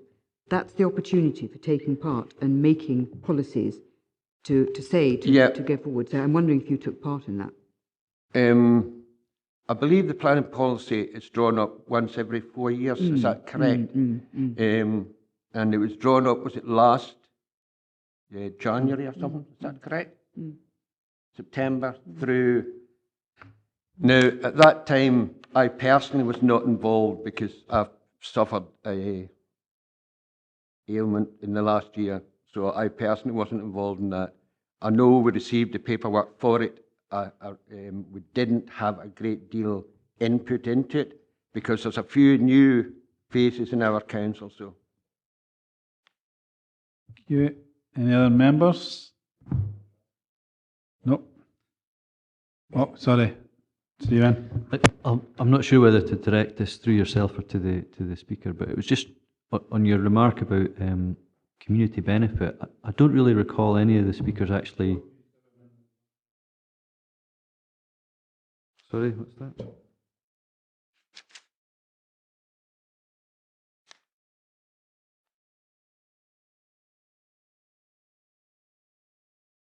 So I think what I'm kind of asking is, in terms of socio-economic benefit, there's a difference between that and community benefit, which I know what you're referring to, but obviously that is a sort of feature and overarching sort of concern of our planning policy. So I suppose I'm wondering how best to ask, what kind of weight are we giving to socio-economic benefits, and how do we separate that from community benefits, as you're advising us to do?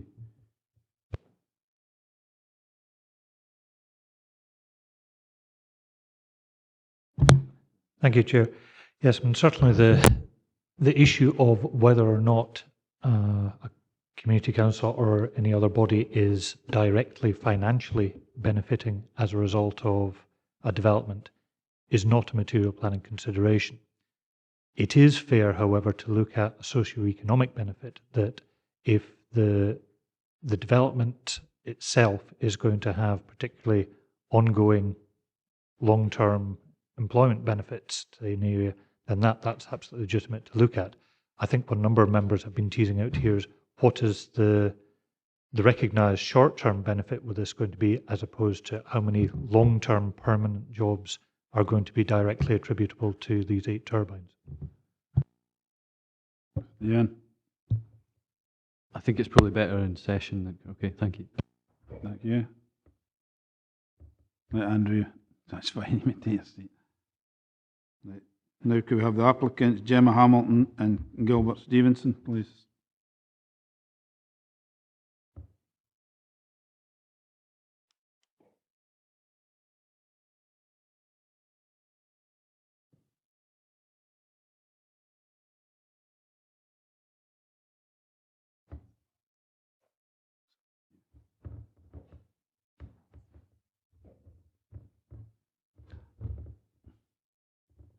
You've got 5 minutes, I'll let you know 30 seconds to go.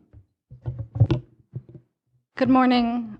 My name is Gemma Hamilton and I'm the project manager for Larbrax Wind Farm. This is my colleague Gilbert Stevenson, Development Operations Manager with Brookfield Renewables, formerly PNE Wind UK. Larbrax is a site which benefits from an exceptionally high wind resource and which is reliable. And despite what you have heard today, it has very limited visual impact. Larbrax is a well-sited and designed wind farm which benefits from topographical containment. As a result, it will be much less visible than many others. We are disappointed that the report to committee members today contains a number of significant inaccuracies. These, we believe, are crucial to your consideration of this application and include the following. On page 20 of the committee report, the position of SNH has not been communicated to members. SNH have no objection. It is therefore disappointing that this has not been recorded anywhere, whilst in all other relevant reports presented here today, the official position of SNH is clearly stated. In fact, there are no statutory objections to this application. Secondly, on page 32 of the report in front of you, the officer incorrectly informs members that the site is, according to the Council's interim spatial framework mapping, located within an area requiring significant protection. This is very much not the case, and one I really want to highlight to you. The officer's report concludes that there are 5 reasons to recommend refusal of this application. These 5 reasons, in fact, relate to one single issue: landscape and visual impact. Larbrax Wind Farm is very capable of being approved today in accordance with both national and local planning policy. Our landscape advisors, which include 2 independent chartered landscape architects, have set out key design aspects which make this project acceptable. By restricting landscape influence to largely within 5 kilometres, the majority of both the Rins Peninsula and the regional scenic area will remain entirely unaffected by the development. In fact, over 80% of the designation would have zero visibility of the proposal. The remaining area within this will have very limited intermittent areas where turbine visibility would exist. I'll also point out at this stage that it will not be visible from any local settlement. There are practically no areas where combined wind farm visibility would exist, and none of the designated landscapes or key views would receive adverse cumulative effects. How could this be the case when Larbrax itself is barely visible? Putting the technical facts to one side for now, there is significant support for this project. The Council received a great number of representations, out of which 70% support the project. In fact, 80% of these supporters are from households within 10 kilometres of the site. I am pleased to say that the local community and residents have genuinely helped shape this project. Their feedback has helped develop a project which will bring many positive socio-economic long-term benefits, including the creation of opportunities for local suppliers and contractors. As detailed in our submitted planning documents, a capital investment into Stranraer College campus to develop a new educational energy centre, and that's up to 30 brand new local college places every year. Members today are tasked with the role of balancing support for renewable energy developments with their impacts on both the environment and local communities. It is our opinion that the planning balance in this case is very, very clear. Taking into account all relevant material considerations, as they have been listed in the officer's report, including impacts on the historic environment, tourism and environment, residential amenity, ornithology, access and transport, socio-economic impacts. 30 seconds to go. Larbrax strongly accords. Landscape and visual impacts, very limited effects. And finally, contribution to renewable energy targets. It has the capacity to power over 15,500 homes. That's a carbon saving of 900,000 tonnes. I would respectfully urge members to approve the application for 3 main reasons. Approve it so the site can begin generating a vast amount of renewable energy. Approve it because of the very limited environmental... Members? Peter? I just want 2 questions. Firstly, could you give me the reason why the name of the company was changed from PNE UK to Brookfield Renewables? And secondly, did I mishear you? Because I thought you said that SNH didn't object, when it's clear in the report they did. If I could just respond to your question about the name, the company simply changed its name with Companies House, as all companies do.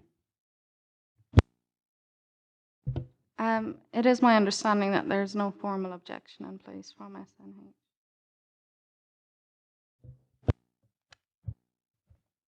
You want back in, Peter? No, fine. Yeah. You have Jay. Thank you very much. I've got 2 questions, please.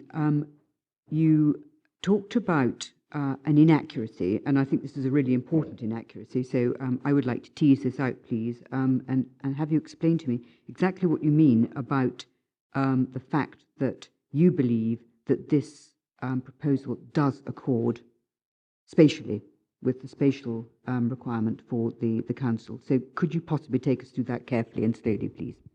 That's my first question.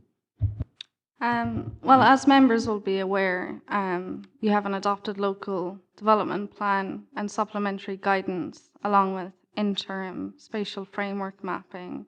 Interim being used because I understand it will be updated according to the more recent Scottish planning policy. However, that is given weight. So through a civ mapping process, the council has created maps where development, with the intention of guiding development to the most appropriate places. There are 4 categories, which I'll go through. The number 1 being areas of greatest potential. Number 2, areas requiring significant protection. Number 3, cumulative sensitivity areas, areas that are sensitive because of the level of potential cumulative impact. And finally, all other areas. It is within these all other areas that the Larbrax wind farm is lying. And I understand the appropriate wording in the relevant documents then goes on to say this is where there is potential for wind farm development with potential constraints, but where mitigation might exist. So as a developer, investing in this development over the past 3, 4, 5 years, it wasn't a decision we made lightly. It's a significant investment. We do take account of planning policy when we're siting our wind farms. Larbrax is probably the windiest site we have. It's likely, because of that, it has the ability to stand up to the numerous uncertainties that we're now facing as an industry. And I'm pleased to say that will also allow us fulfill the numerous commitments we have made to the communities. And to go back to the mapping, the site is not within any area which would preclude development, looking at your spatial framework mapping. Thank you. If we can sort that out later on with the officers, please. My next question was that is an issue of contribution to the national requirement. Could you help us and tell us what this will contribute to the national requirement, percentage-wise? Yeah, well, each turbine's 2.5 megawatt machine, it's combined capacity of 20 megawatts, enough power for 15,500 homes, carbon saving of 900,000 tonnes. In terms of percentages to national targets, I don't have that in my head, but what's very important about this site is that given its exposed location, we have extremely reliable wind speeds. I'm not going to dwell on the technical aspects of it, but we expect it to be such an efficient site that it will be operating at most of the time, in which case it's a relatively modest scale wind farm, but the output is going to be extremely reliable. Absolutely, no. I understand why you've picked it. I mean, I can absolutely understand the logic in that. It's simply to know what the contribution is, because that is partly to do with policies. But that's fine. If you don't know, that's fine. Yeah, David, do you want to clarify something here? We'll do it when we get a session, yeah. We've got Ted. Thank you, Chair. In the representation, it was said that there was some long-term socio-economic benefits. Can you actually expand a little on that and give me an idea of how many jobs that might mean in the long term? Fine.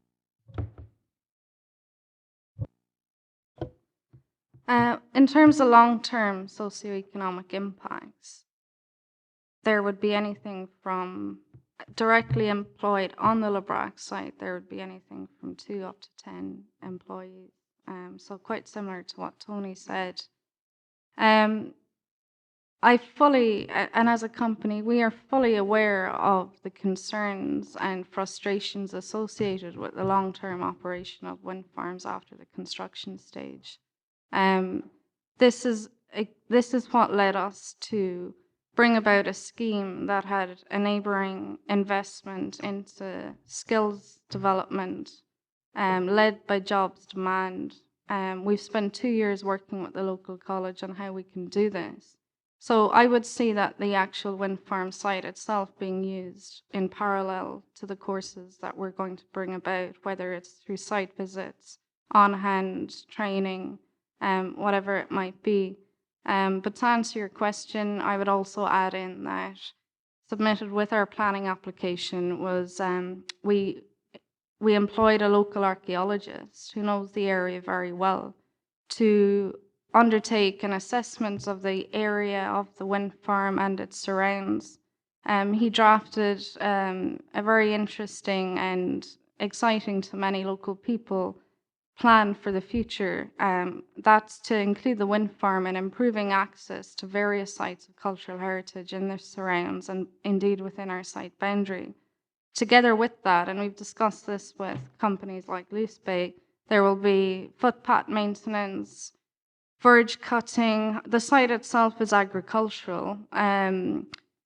Interpretation boards. Historic Scotland noted that in their consultation response. The planning officer had a photo of Galdenock Castle, which is also within our site boundary, currently surrounded by farm buildings. Salt Pans Bay, Fort Point, it was found as extremely vulnerable to coastal erosion. That's included in the plan. Can we help out on combating that? So that itself will also lead to jobs in terms of ongoing maintenance, whether that will likely include local contractors, a local guide, a manager to keep that kind of thing going. So I would say anything from 2 to 10 full-time employees involved directly on that side. Alistair? Chair, I think possibly it would be better if, with your leave, sir, if I left it and queried it with the case officer when we were at the debate stage. It was in relation to a statement Ms Hamilton made querying the accuracy of a certain part of the report, so I'll do it then. Thank you. Ian? Thanks, Chairman. The only question left for me, I think, is around about the college places. It was touched on 30 new college places, but it didn't say it was for a year, 5 years, 25 years, the length of the term of the actual site, if it was up and running, if it was to be approved. So 30 college places, what you said, is that over the 25-year term of the approval, or is that annually? Because you did actually say annually over the 25 years. So that's 30 places every year. So 30, I guess, multiplied by 25. The initial investment is a capital investment. How this came about, hands on the table, I wish it had been my idea. It wasn't. It was through our local consultation, public exhibitions, people time and time again telling us, as Malcolm pointed out, young people leaving this area in pursuit for skills, local jobs, cost of travel, etc. So we had thought, is it possible to run a course initially? That's not the case. A significant capital investment is required to bring the building, staff, everything associated with that kind of thing to actually get courses there in the first place. So specifically, that's every year. And is that, I take it discussions with the local college and so on have taken place and agreed? Yep. Yeah, we've been liaising with Dumfries and Galloway College for 2 years now, and our agreement with them also specifies that it's to be located in Stranraer. I know that was one of the key aspects of local people's aspirations and one that we were keen to maintain. Jane? Would you indulge me to pick away at this? Because, I mean, this is incredibly important to really understand what is being on offer here. Are we talking about the proposal to build a facility which will contain people for 30 years, places, or are we talking about revenue funding of places for 30 years? Can we get this absolutely clear in our minds? What is on offer to people here? It's not clear to me. So what it is it's called the Larbrax Wind Farm Skills Fund. And what that means is a capital investment into Stranraer College campus, specifically to set up an energy academy that will deliver courses, new courses not currently available, And it's those courses that we see delivering 30 new places every year. Come back, Jen. Yes, so you are going to fund the teaching of these places? That's correct. Tom? Thanks very much, Chair. So you've got these 30 people coming in every year, and how long is their course going to be, and what exactly is the course, and where will the jobs be in the local area for these people every year after they've qualified? So the courses will vary from early stage short courses to right through to apprenticeships. We as a company have been very keen not to be overly specific on whether it's a wind turbine maintenance course or whether it's a course in domestic heating systems. The very important bottom line here is that it needs to be led by job demand. Tom? That's the very point I'm making. I mean, what you're saying sounds very honourable, that there be 30 courses there per year. If there is no demand from local employers for apprenticeships, etc., these courses will not be taken up.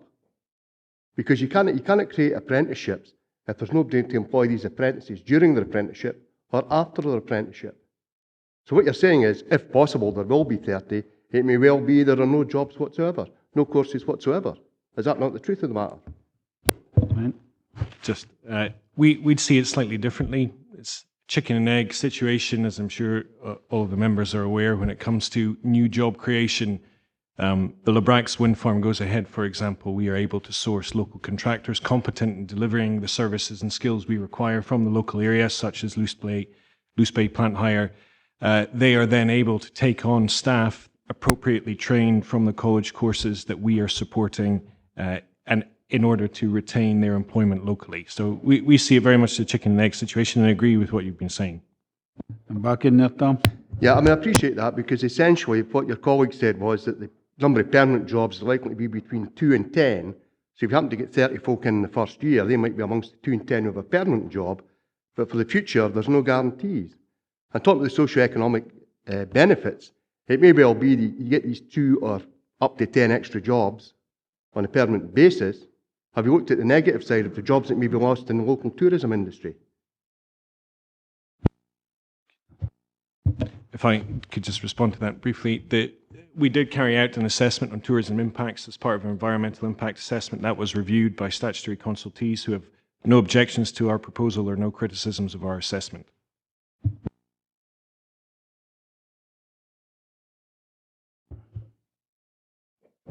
Thank you, Chair. I'm just wondering, how much do you anticipate this costing you to fund these 30 places, and does Stranraer Academy actually have the capacity to do this and the know-how? We see the initial capital investment being in the region of £250,000. Thereafter, on an annual basis, probably in the region of, not too dissimilar to that first figure, but it would be less than that every year.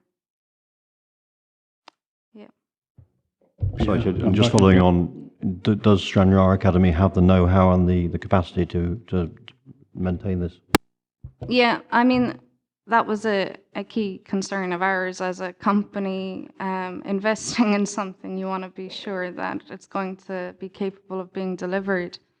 We've undertaken a number of assessments and visits to the Stranraer campus. We've looked at the facility. There's certainly space, staff, and huge motivation from them to deliver this. It is a priority. We met with the principal down in the Stranraer campus last week, and it's one that she hopes they can fulfill. Andy? Thanks, Chair. So I'll need to turn around again. So if I'm picking this up right here, I'm actually taking a different view for Tom on this, because if what you're saying is right, the Fishing Galloway College will then be able to offer educational and upskilling opportunities for the whole community, not just for this development we're under. Yes. So it's not, we've had evidence that could create anywhere between 2 and 10 jobs for this development. So the 2 and 10 in the 30 places, given there's a significant number of other wind farms in that area, which will all need skilled staff to operate and work with. So the course or the courses that you're talking about here, they will be available for the whole community to work wherever they want. I think that's the question I'm asking. Yes, that's correct. And I think Tony's speech earlier was an example of how a local supplier can grow. Certainly, you know, that they should be very proud being awarded the main contract for Glen Chamber Wind Farm. When I went to meet with them and hear about current apprenticeships being brought down from Lanarkshire and further afield, personally, I genuinely do see this as a jigsaw. The college, local contractors, a very viable wind farm site, community support, and indeed, you know, I know that the Air College has a wind turbine technician course that is completely maxed out, and the last time I checked, every graduate had a job offer before they even finished. So yeah, I would agree with your point. Ian? It's okay, Andy's just asked my question. Yeah. Any other members? No. Right, thanks very much. Members, we're now going into session. And I'll get David to clarify this at the start. Thank you, Chair. There's really 2 points which I wanted to follow up on from the comments that were made there. Firstly, if I could refer members to page 20 and 2.1, the comments of SNH, it doesn't say either SNH object or that there's no objection. What we've done is actually quote the key things that SNH have said, which, as you'll be aware, SNH under their procedures cannot formally object to something unless there's a national interest. But when they express a significant and serious concern about landscape and visual impact, then that is as good as an objection that you will get for a non-national matter with SNH. The other one was really on page 32, paragraph 410. My apologies, I missed this when I proofread it. It's the dreaded missing word, and it's the critical missing word. What paragraph 410 is doing is explaining the background behind the LDP policy. Now, I've got my copy of the LDP here today. Policy IN2 is the one on wind energy, and it's in 2 parts. Part 1 is how an actual application for a wind farm will be assessed. The second part was the bit where there was some discussion, shall we say, with the reporter, which was to do with the spatial framework and how we were going to take that forward, because as members may recall, the SPP, the Scottish Planning Policy, changed in the process just after the inquiry had taken place. So at the end of that, they're looking for how we're going to take this forward. So that actually is not how you assess a planning application in part 2. What it's to do with is the spatial framework, which is here. And I can confirm that the site is definitely not in an area. So unfortunately, that third sentence, we missed the critical word not. So that third sentence should read, the current interim planning spatial strategy mapping. Sorry, I've got the wrong sentence. The current interim planning indicates the site proposed is not within an area requiring significant protection. So my apologies for missing that. But critically, if you look at the 5 reasons for refusal on page 38 and 39, nowhere does it make reference to the spatial framework. It's all really referring to part 1, which is the critical part. So apologies for the missing word, but I do not think it actually has any bearing on the recommendation for refusal. Ian? Dick? Thanks, Chair. I have to say that this is a thing that's dogged virtually every application on wind farms, is the fact that we're bringing people in from other areas, and very much welcome that the initiative as far as the college is concerned, developing these jobs and apprenticeships locally, and the advantage it will have on existing developments throughout Dumfries and Galloway. I'm just going to cut to the chase because in terms of visual impact, I believe that relatively speaking, this has probably got less of a visual impact, certainly, than the North Rins wind farm. As far as cumulative effect, if you look at that map, all the developments are way over on the other side. We've only really got one sort of a moderately substantial development in the Rins, and I think it would be appropriate for this one, given the outputs and the contribution towards the Scottish Government's target on renewable energy. I would actually move that this development is given approval, and on the basis that it's an exception to policy on the grounds of economic development and its benefits for the socio-economic development of this region. Any other members? Patsy? Just have to ask for advice, you know, because we've been dangled this carrot in front of us about socio-economic benefits, which is fine. I mean, one would welcome that. I have my doubts as to whether it will be still there in 25 years' time. I wonder if it will still be there in 5, if I'm being perfectly honest. But that's only my own opinion. But I do have to ask the balance. We've got our landscape architect, we've got SNH saying this is intrusive, it's dominant, it's not a good place for this wind farm. And we've got the offer of very significant social economic benefits. I'd quite like to know how we weigh that up. What is more important? The bit I have to admit I'm really rather uncomfortable on is this whole talk about the contribution towards the college, because under what mechanism is that going to be secured? And what weight is that actually having therefore on members' minds? The very last thing you want to have is any allegations of a planning permission effectively being bought by something being offered. There's a whole thing about planning obligations circular by the Scottish Government on this, which makes it very clear that it has to be directly related to the development. I'm struggling to see that the funding going to the college is directly related to this development. So I have to say I'm rather uncomfortable about this, and if members are minded to go down that route, what's the mechanism for actually securing it?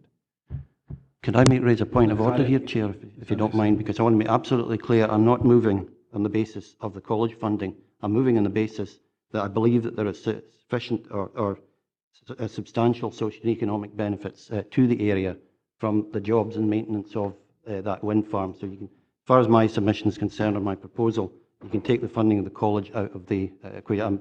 I was simply making the remark that I certainly welcome that, but it's not part of the basis for my proposal. Peter? Yeah, I'm coming back to the socio-economic benefits on this. I find an estimate of 2 to 10 long-term jobs rather airy-fairy. I mean, we've got enough experience of these wind farms to know how many people it actually takes, and whether it's 2 or whether it's 10 is, you know, I think that's far too big a range. But coming back, I'd like to go back to David's point and say, I assume that we can't make a condition of planning to be 250,000 per annum to the Stranraer Academy per year for 25 years. I don't think we've got the ability to do that. So, but I'd welcome David's comments on that. Robert? Chair, if I could comment, I mean, as the case officer sitting next to me, and I'm a line manager, and when we looked at this application, we carefully considered the submitted ES, as did the consultees. I would draw members' attention, we're providing a recommendation and a balance on the basis of what has been submitted to us at that time. And if you look at paragraph 4.33 at the bottom of page 36, we've reported what we've been presented with at the relevant time. And the ES submitted by the applicant assessed the socio-economic effects within Chapter 12. That included an assessment of tourism impacts, and it was part of a wider assessment of the net socio-economic impact. It does say the main economic benefit would be during the construction of the wind farm, and then there would be when there would be use of local services. However, due to the short-term nature, it is judged as not significant. This is the applicant's submission. During operation, the development would not result in any direct employment in the community, so permanent beneficial effects to the economy will not occur. The ES also considers that there would be no negative impacts to the economy from a reduced number of tourists, and the residual impact is therefore considered in the ES to be negligible. Just for the avoidance of doubt, so members know that when we looked at socio-economic effects, that's the information we went in, the information that was submitted to us as officers, and that's why we've reported it there. Fine. Ian, Crothers. I suppose the only point I was wanting to make, Chairman, it comes back to, I mean, it kind of pulled at my heartstrings a bit in regards to what the Community Council said when they said about local decision making, and what we do have at the front of our papers and every paper when it comes to committee. We were at Kirkcolm, the site visit Kirkcolm, which is probably relatively the same distance, certainly from my home, as what this site is. It takes me about 2 hours, 20 minutes to get to Kirkcolm. I can get to the top side of Perth in the same time. I can get to below Manchester. I can get the top skin, Port Glasgow. Quite a distance from my home in that time, same time it takes me to get to this. Local decision making, I think it's absolutely right, and that's playing in my mind at this moment in time. I'm anything but local to the area, but clearly a member of Dumfries and Galloway Council and part of the decision making process. But I am taking quite a considerable amount of weight in regards to this when it comes to the local decision making, what the local communities want. I'm looking at that seriously, certainly, Chairman. Any other members? Alistair? Well, I would have to say, Chair, that looking at it, and I don't mean to be disrespectful to colleagues, but looking at it from what I would term a strictly planning perspective and significant planning considerations, I would have to agree with the comments which were expressed by Mr. Rankin that this is the wrong scheme in the wrong place. And I would be minded to go with the recommendation in the report, in fact, to refuse the application on the basis of the grounds detailed. Jim? Thanks, Chair. We've heard quite a bit about the fact that relatively few people will see these turbines. But to my mind, the important issue here is the impact these turbines have on the landscape. The fact that you have an outstanding area of coastline, which is designated as a regional scenic area.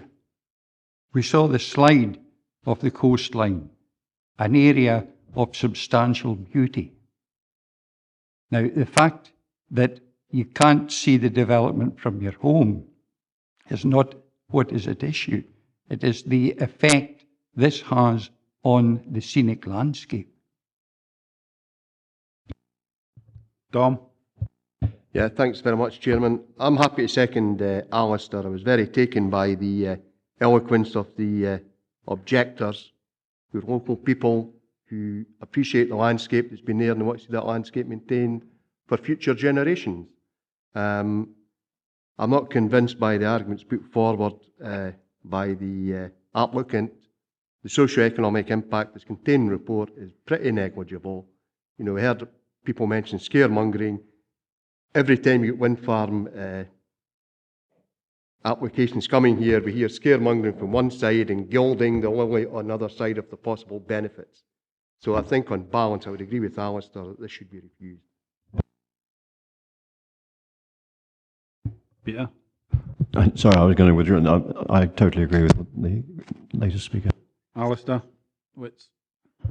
Thank you. I would like to second my colleague next to me, Councillor Dick, but I would also like to raise something which has caused me concern regarding the officer's comments regarding Scottish natural heritage.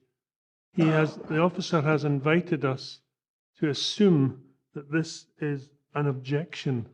Now, yes, he said that this was as good as an objection, as good as. Alistair, I think David said they'll only object to a national issue.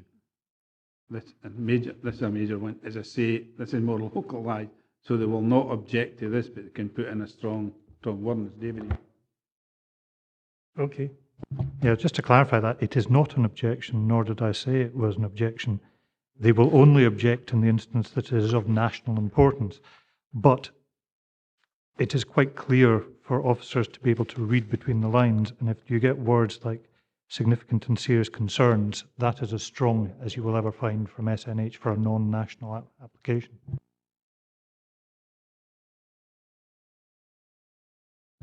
Alistair? Forgive me for saying it as crudely, sir, but perhaps it's known as the Pontius Pilate syndrome.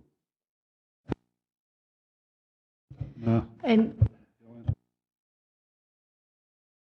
Andy? Just for clarity, so we get this process absolutely right. Is it an objection or is it not? If it is an objection, then say that. If it's not, then say that. Because we're not in the business of reading between the lines. I think we're... It is not an objection. They have not used the word objection. Glen? I get the vote. Ian? That's it. I'll give way to Jack if that's the case or not. Jack?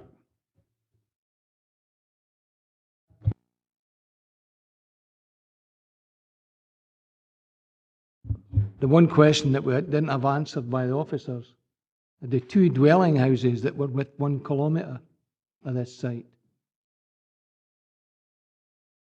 Mandy? There are actually several scattered dwelling houses within the area. There was a figure which was in the environmental statement which showed the dwelling houses which are within the area, but I don't have it on the slideshow, I don't think.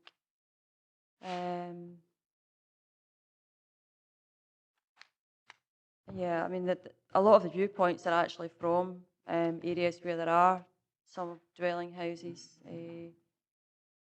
like High Auchinleal, where there is a group of dwellings here. And also Michael Galdenoch, Lochnaw Cottage. So yes, there are certainly several dwelling houses which are within 1 kilometre or around 1 kilometre from the wind turbines, including Larbrax cottages. Sorry, I never noticed. Ian? Thanks, Chairman. Just in regards to the advice I think that Robert gave earlier, the condition, it couldn't be condition, I think it was saying, it was never mentioned in regards to the college, the contribution, I don't think, within the supporting evidence, I think is what he said, and a condition like that would be a struggle anyways. Was that the case? Sorry, Chair, just for the avoidance of doubt, the point I was trying to make in assessing the application, the case officers looked at the information contained with the ES regarding socio-economic benefit, and that's been part of the weighing and balancing of considerations in arriving at an overall recommendation. That was the only point I was trying to make. In other words, what we were going on when we had the report. David might be able to clarify the other point about the condition. I certainly don't think you could have a condition. I think that would be clearly ultra vires, but whether or not you could actually construct some sort of legal agreement, a planning obligation under Section 75 would be the only way I could think of actually securing that. But whether or not that actually met the terms of, I think it's Circular 1/2010 of the Scottish Government on the use of planning obligations, we would need to look into a bit further. Okay, Gillian? We've got the vote. We've got a proposer, we've got a motion and an amendment. We do have a motion from Councillor Geddes, seconded by Councillor McCautry, to refuse as per detailed in the report. I just, before we go to the vote, wish to clarify the amendment that was proposed by Councillor Dick, seconded by Councillor Witts, and that was to approve as exception to policy on the grounds that there are substantial economic benefits. In addition to which, the contribution towards Scottish Government's renewable energy targets is also substantial. And would that be with the planning conditions? With planning conditions.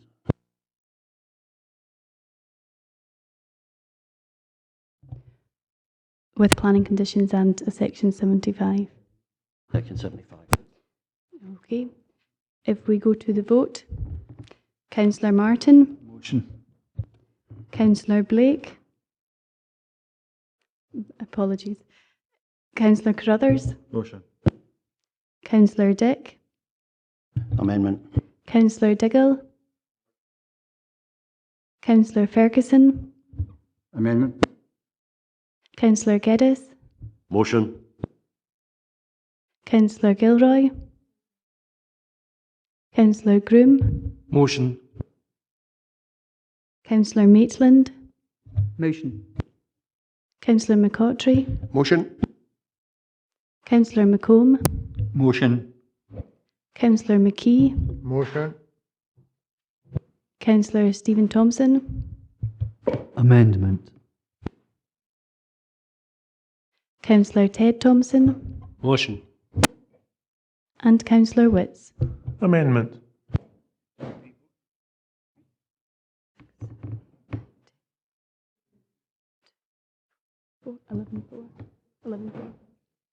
With 11 votes to the motion and 4 votes to the amendment, the application has been approved as detailed in the report. Thank you. As it's now quarter. Oh, I apologise. That was my error. The application has been refused as detailed in the report. It's now 1:45. I think we'll take a half-hour break for lunch, a comfort break. We'll come back here at 1:15. Gas wind farm, land to the northeast of Glenluce, 14/B/1/0674. We've got Robert taking us through the slides on this one. Whenever ready, Robert. Thank you, Chair. Just to run through the presentation, the first slide shows the site location and the surrounding designations. So the site is as outlined in red. It's obviously proposal as described for 9 turbines in paragraphs 1.4 to 1.8 of the report in the background. The Tarf water is a tributary of the River Bladnoch, which is designated as a special area of conservation. And you've also got a number of other sites of special scientific interest dotted around in the cross-hatching in the surrounding area. Moving on to the actual application site itself, you've got the site layout here, again the application site boundaries in red. So just so you're clear on this, if you can get up the laser pointer, each one of these is the location of a proposed turbine. You have proposed access tracks, some of which are existing, some of which are upgrades to existing tracks. You've got the construction compound there, and you've also got the kind of control and substation building on the southern edge of the application site as well. The access, just so members are aware, is coming from the public road here, so in an upward direction.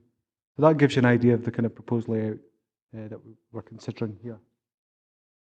Looking at the candidate turbine type, again, as described in the report, it's a 3-bladed horizontal access turbine type, each with the nominal power rating of 2.3 megawatts. So multiplying that by 9, it gives you 20.7 megawatts in total from the proposal.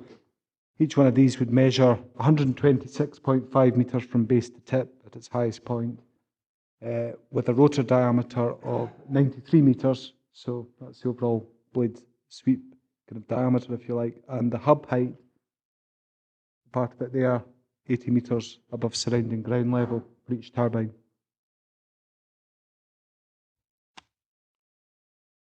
This, again, is extracted from the environmental statements submitted. It's a ZTV. It shows theoretical visibility and a bare earth analysis.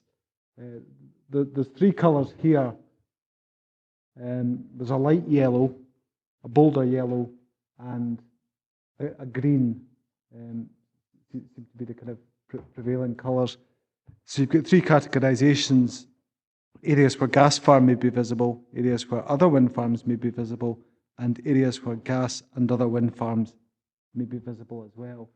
And for the latter category, you're looking at the greener colour. And I apologise for the quality of this because it hasn't reproduced well at all on the screen. This is our own information. It's just to give you an overview of cumulative turbine development within the area. It's obviously one of the key issues that's being considered within the report. Now, I'll try and cover it as best I can. we did touch on this in the previous one. The proposal at Glen Up, this is all in the background of the report. The proposal at Glen Up has been granted permission by South Ayrshire Council. Aracleach within South Ayrshire has been developed. We're awaiting a decision in Stranach following the PLI. You've got the Kilgallie proposal, which is now under construction but not completed. You've got the two Artfield Fell and Artfield Fell extension, otherwise known as Balmurray Fell. That's the Glen Chamber proposal, which was granted an appeal. Carscrew, Barlockert's here as well. That scheme is Anemometer, which hasn't been determined yet. You've got Shennington, again hasn't been determined, and Auckland down near Wigtown, which again hasn't been determined. You've got the Aries application site there, so it's been granted permission previously, and it's had a recent appeal decision in respect of a larger turbine type. So in the midst of this, you've got, just to be clear, the gas farm proposal in that area there. So that's given you a sense of the overall pattern, if you like, of surrounding development. I should point out that the ones I've pointed out are kind of commercial scale turbines, so the large scale typology as we have it in our policy. Moving to the proposed transport routes, again, this is in the report at 1.5. The intention would be to import turbines to Ayr Harbour, then travel down the A77, cut across Innermesson using the A751, and then properly onto the A75 trunk road going eastward. Then once you get closer to the site, it's going back north again and using more local public roads, the C22W, the C3W, and the U89W as well. There has been some previous usage of a lot of this route for wind kind of turbine traffic elsewhere for other schemes. This next slide is really to give you, again, it's mapping the cumulative data and position of wind turbines elsewhere. So for example, you've got Kilgallie, Stranach, gas farms there, that's Aries, and then you've got Artfield Fell and extension there, and Glen Chamber to the south. It's just to really highlight within this area here, defined to the south by the red line, you've got the plateau moorland with the forestry landscape character type, and that's the Glen Troll unit. Now that's significant in terms of the DGWLCS, and you'll see it referenced in the Council Landscape Architect's response. The border, if you like, to the other area, which is the Plateau Moorland Bulker unit, that area there, means it's fairly transitional, but you'll see from some of the following slides, you're looking at an area which is very much characterised by commercial forestry, and again, that's one of the key issues in the report.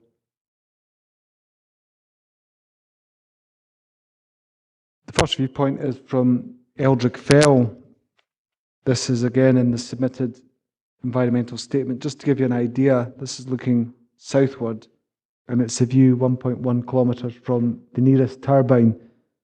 Now the bottom part of this diagram hasn't, that's a wireline diagram. Top one's obviously a photo montage. It hasn't reproduced as well as I'd hoped, but it gives you an idea of how those turbines would look on a bare earth analysis.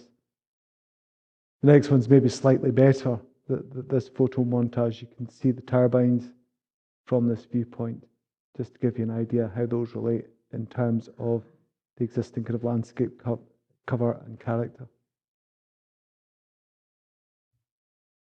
This is a cumulative viewpoint from Eldrick Fell. It's showing existing development intermingled with the existing proposal on the wireline at the bottom. Now, again, the visualisation hasn't come out as well as I had hoped. There was a hard copy that was put in members' lounge, and I hope that you've looked at some of that possibly before the meeting today and published online. What it's showing basically, again, it doesn't show up too well, but left to right you've got in this diagram Aries,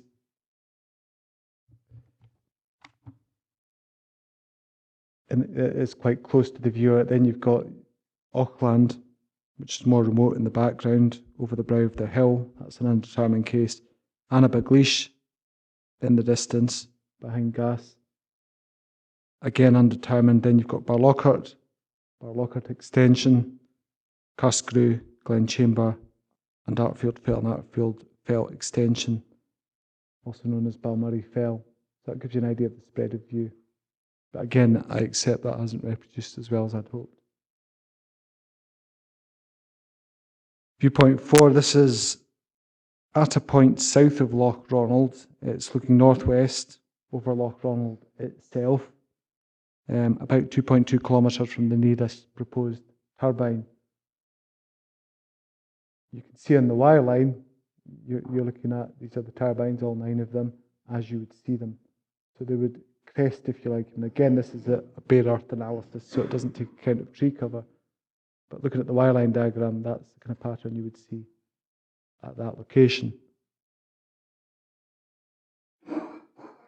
That's the photo montage, but again, the turbines are kind of lost against the horizon a little bit on the screen.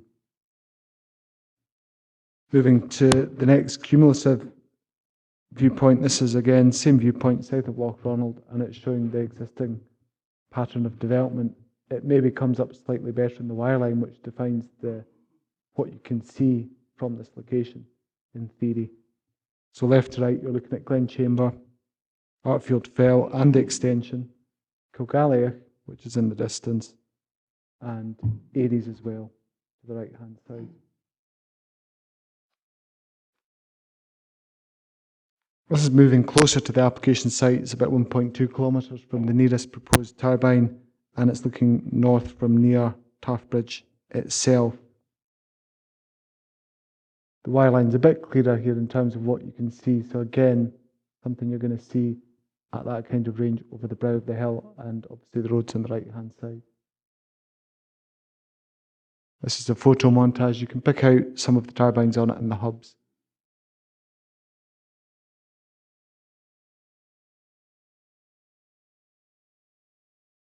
Moving to a different cumulative viewpoint, you're looking at this being location on the minor road by Fell End. The nearest proposed turbine from here is 1.8 kilometres. Again, in this viewpoint, you're getting in the distance, it hasn't shown up too well here, but you're getting in the distance a kind of sense that this nestles within a cumulative pattern of development. The next cumulative viewpoint, this is about much more distant, about 6 kilometres away from the nearest proposed turbine. And again, it's showing the influence of wind turbines in the area. So from left to right in this diagram, you've got Kilgalliach, Auckland, which is proposed, Aries, Annabigleash, Gas, Kilgalliach, and Stranach as well.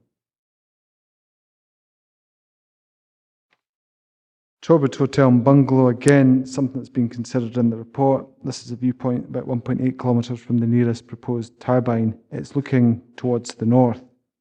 You'll notice a drumlin-type hill in the middle ground. Some hubs and blade tips would be visible over the horizon from this location, and you can see those in the wireline. So a couple of hubs there, and then in addition, you're looking at 3 blade tips as well, flickering over the horizon. It doesn't really quite, you can just about probably make it out in the photo montage, but the wireline's probably the best indication of the kind of impact you've got from that viewpoint. Cumulatively, from this viewpoint, same viewpoint, you're looking at Glen Chamber, left to right, Glen Chamber, and then Artfield Fell and its extension, Gas, and Aries Wind Farms. The key issues in the report, obviously, landscape character and visual impact in itself has been carefully considered by the council's landscape architect. There's been a lot of wind farm development in that particular area, and I think that's been demonstrated in the slides. So that's been something that's been carefully looked at. Obviously, the tree felling and the potential mitigation for that tree felling has been something that the council landscape architect is willing to support as an approach. And it's something that she's considered quite carefully. Other things include the analysis of peat. There's a recommended condition in respect of that, as well as with mitigation. impact on residential amenity has been looked at quite carefully as well. And bearing in mind the tourism interest in that location, that's something that's also been assessed in the report.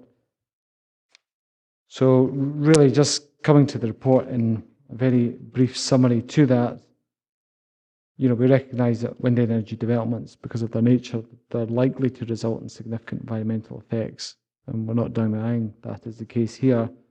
I've mentioned about forestry peat mitigation measures and so on, and we feel that's a reasonable precautionary approach to take with these matters. However, we're weighing the impact on landscape and visual amenity against the overarching policy requirements to support renewable energy development here, and the proposal is considered to be acceptable in this regard.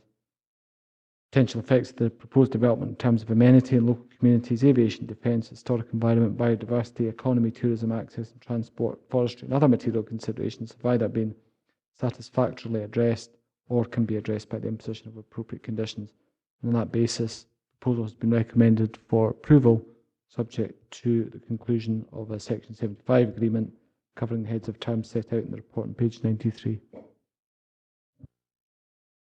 Thank you, Robert. Members, points of clarification? Stephen?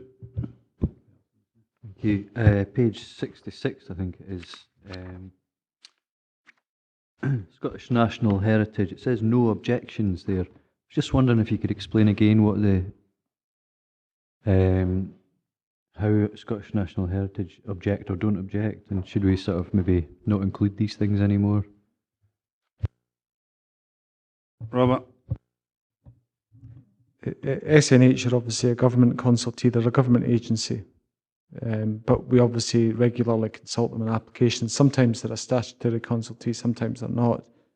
They've got, as in common with other Scottish government agencies such as SEPA or Scottish Water, they've got what they call a service level statement in relation to planning consultations, where basically they set out which schemes they want to be consulted on and which they will comment on. For SNH at the moment, unless they feel that a particular development in their view compromises the national interest, they will not use the words object in their consultation responses. And what you will get is similar to the previous application. You'll get a situation where they'll maybe express concerns if they're concerned about something, but they won't actually use the word objection. I mean, again, it's not relevant to this proposal, but I know in the previous application, the phrase no objection was not used in SNH's letter, nor was the phrase objection used, which put us in a bit of a situation. But in this case, I haven't actually got, a hard copy of the letter, but, we're treating it as no objection from them. So, just for the avoidance of doubt, they are not objecting, and we're obviously providing the comments that they have in summary form in the report. But the original letter's online.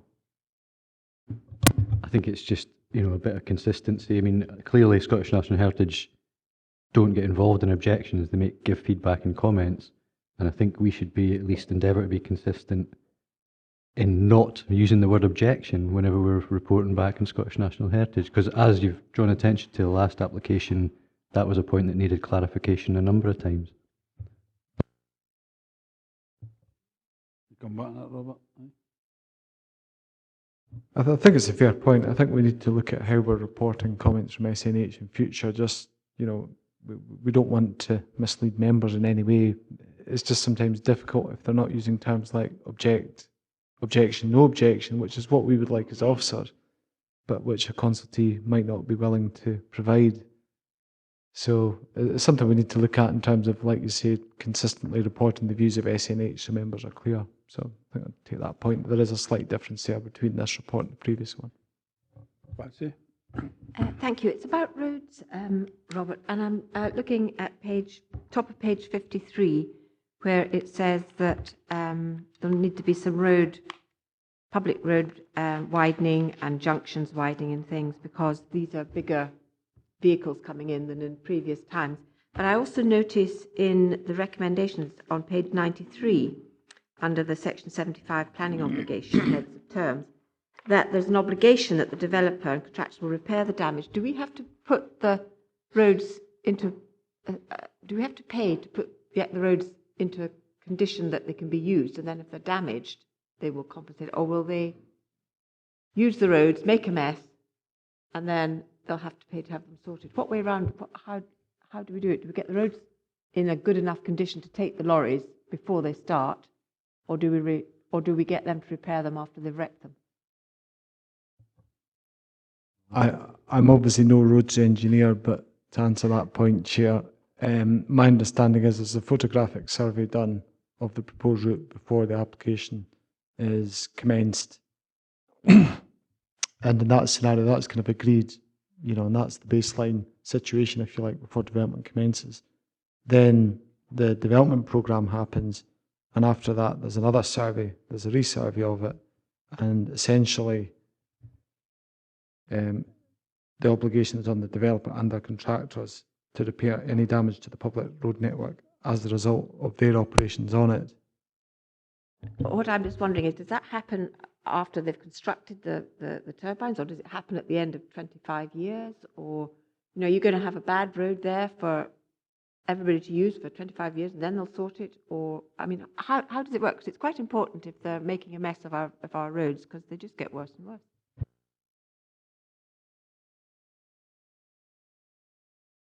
David? As Robert said, it's a survey of as is, and it's a baseline study of what the situation is, because you can't really hold them responsible for the position of the roads before they've done the work.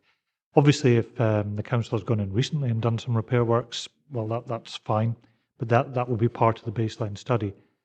After the construction, specifically the construction period, we will then seek any repairs to be carried out, which are as a direct result of their operations during the construction. It is admittedly sometimes quite difficult to say whether that is directly from their fault or not, but that's where roads engineers and the developers normally get together and get an agreement. It's unlikely that you would get something for an operational wind farm that's going to lead to further deterioration, just because, as discussed at the previous application, there's actually very little toing and froing from a wind farm site when it's fully operational. The only need would be getting something into the site to repair it if there was some turbine that had fallen apart or something like that. But the vast majority of the damage to the public road is always during the construction period, so it's really at the end of the construction period that would be assessed. Can I just ask then, in 1.5, and it's at the top of page 53, the last sentence is, it is noted that in relation to the C22W and the C3W public roads, some repairs and further upgrading works are required, including some junction and road widening, the formation of passing places, and widening of part of Barcloy Bridge. Does that happen? Do we pay for that before all this starts?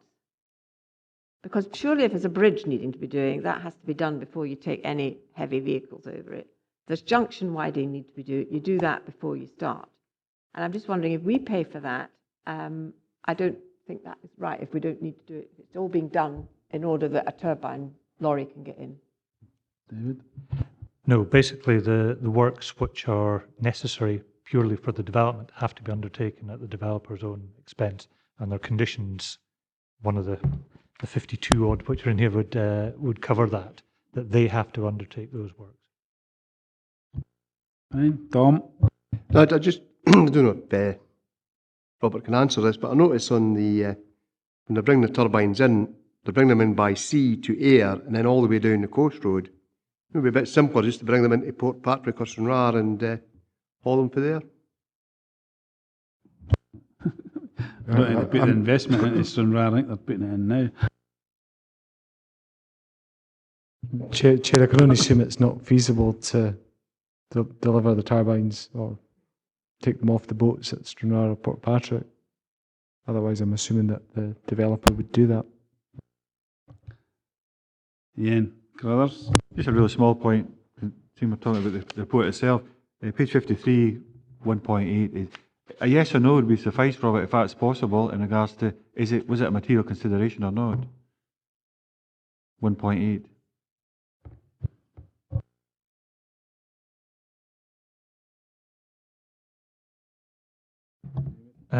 Grid connection is a separate application which would be coming in, so no, it's not part of this actual application. It would come under section 37, I presume.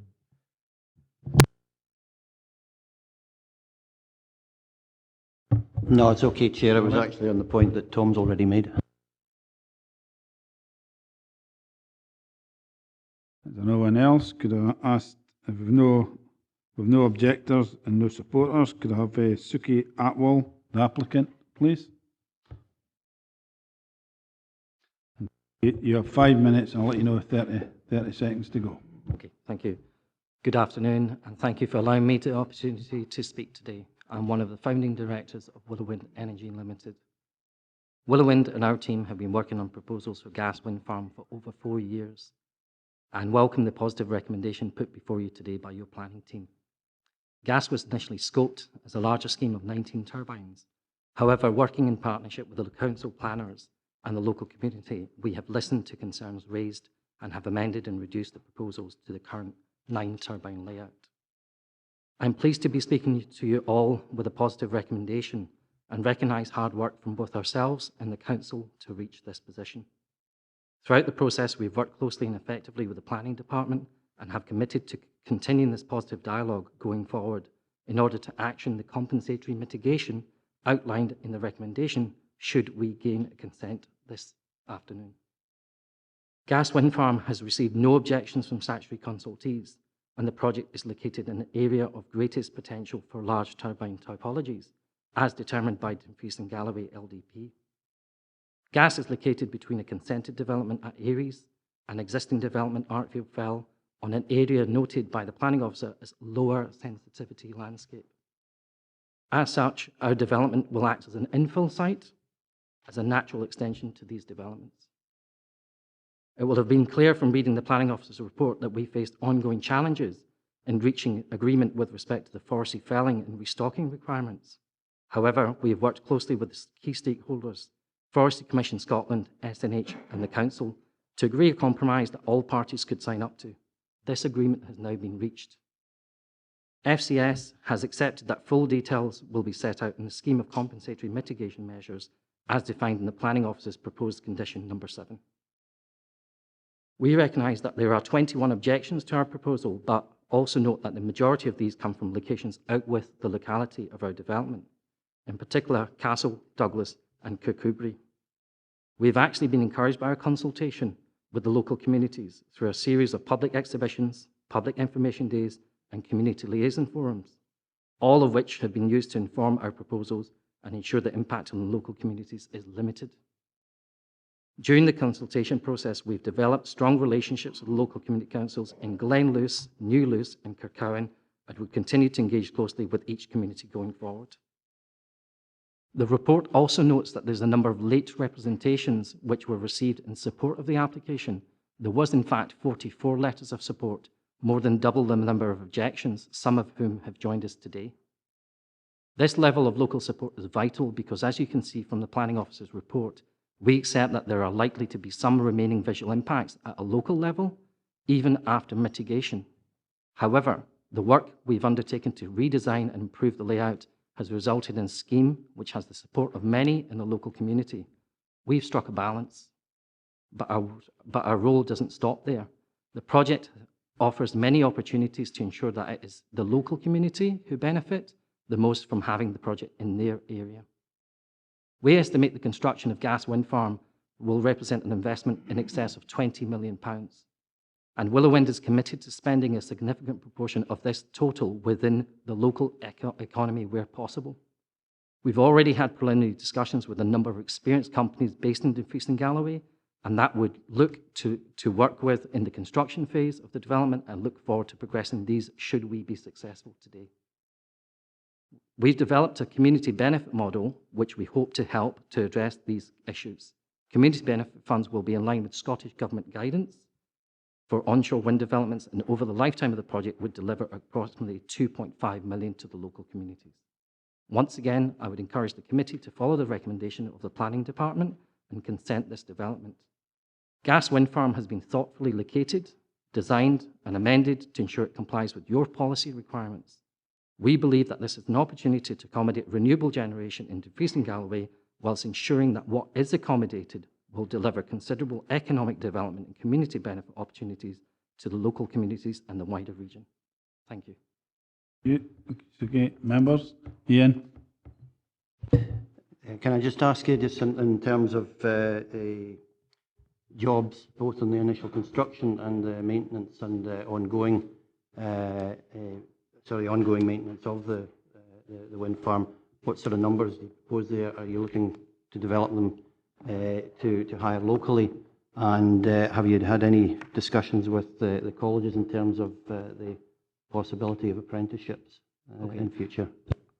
If I break that down into three components, first is the job creation, short-term, long-term, local businesses and local businesses that we've spoken to, and also then the ability for the colleges to become involved. First of all, as we heard earlier today, there's about, there's the bulk of the work is done in the first 12 to 24 months. So we expect about 30 to 50 full-time jobs during that period. That's the period of construction.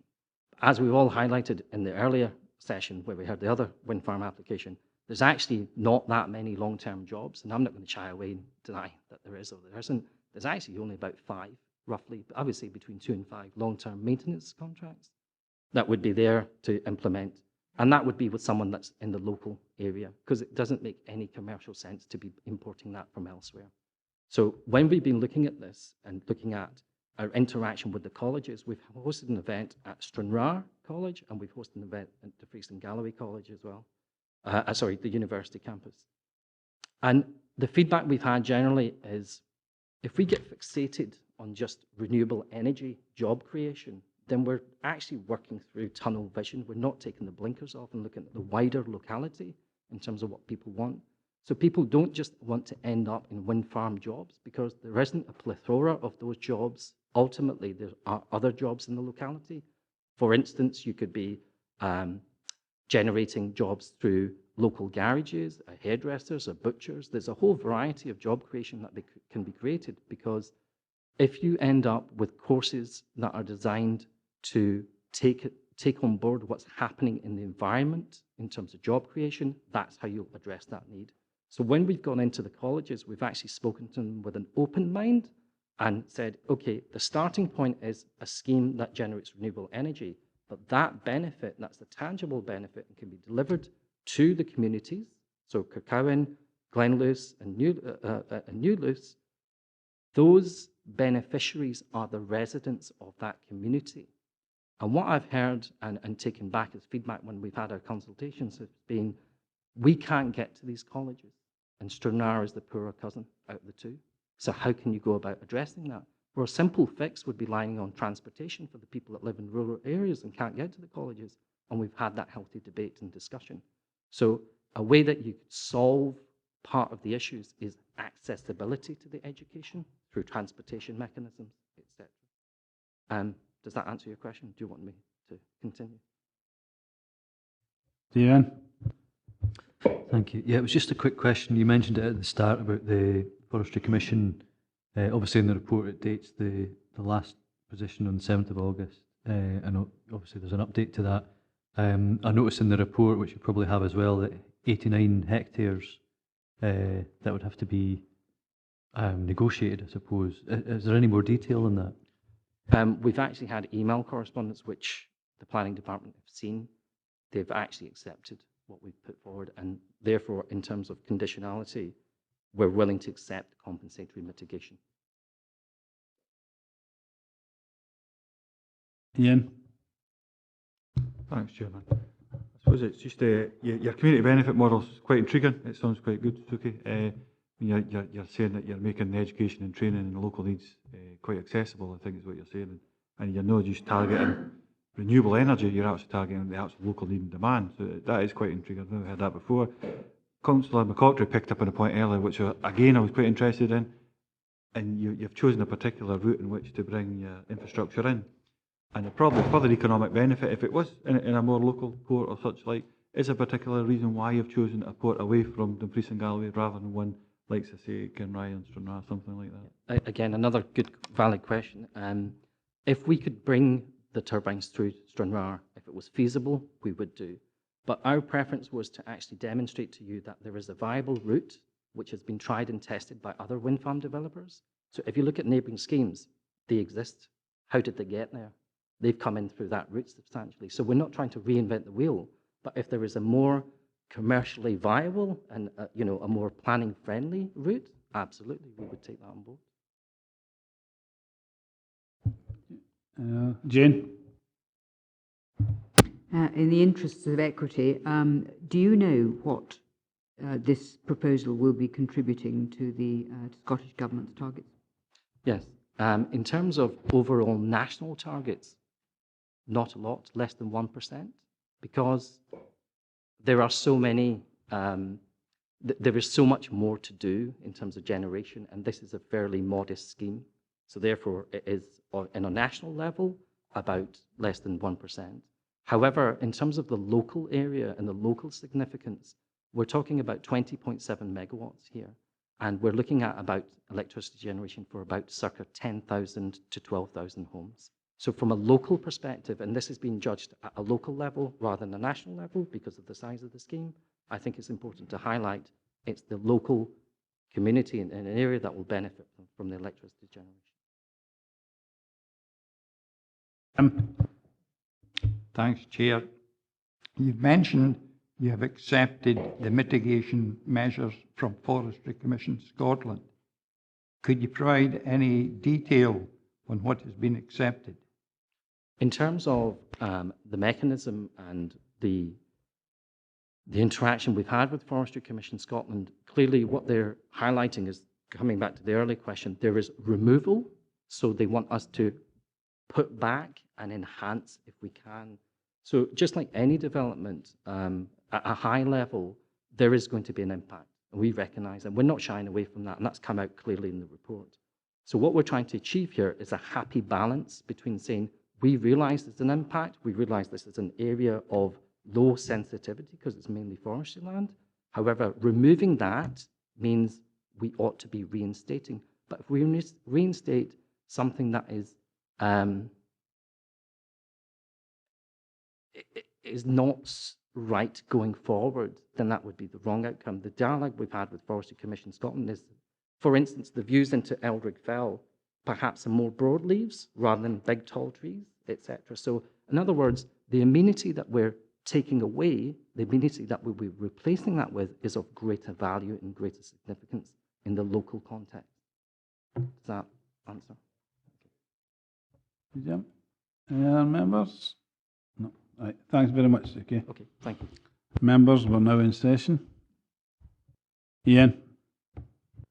It's an application we see very rarely now in front of us, was actually a recommendation to approve, being a wind farm. I've no qualms whatsoever removing the recommendations within the report after the debate what we've had, but I'm happy to hear what other members' views are. But it's a rare thing we see nowadays in the Priest and Galloway on a wind farm development this size and scale.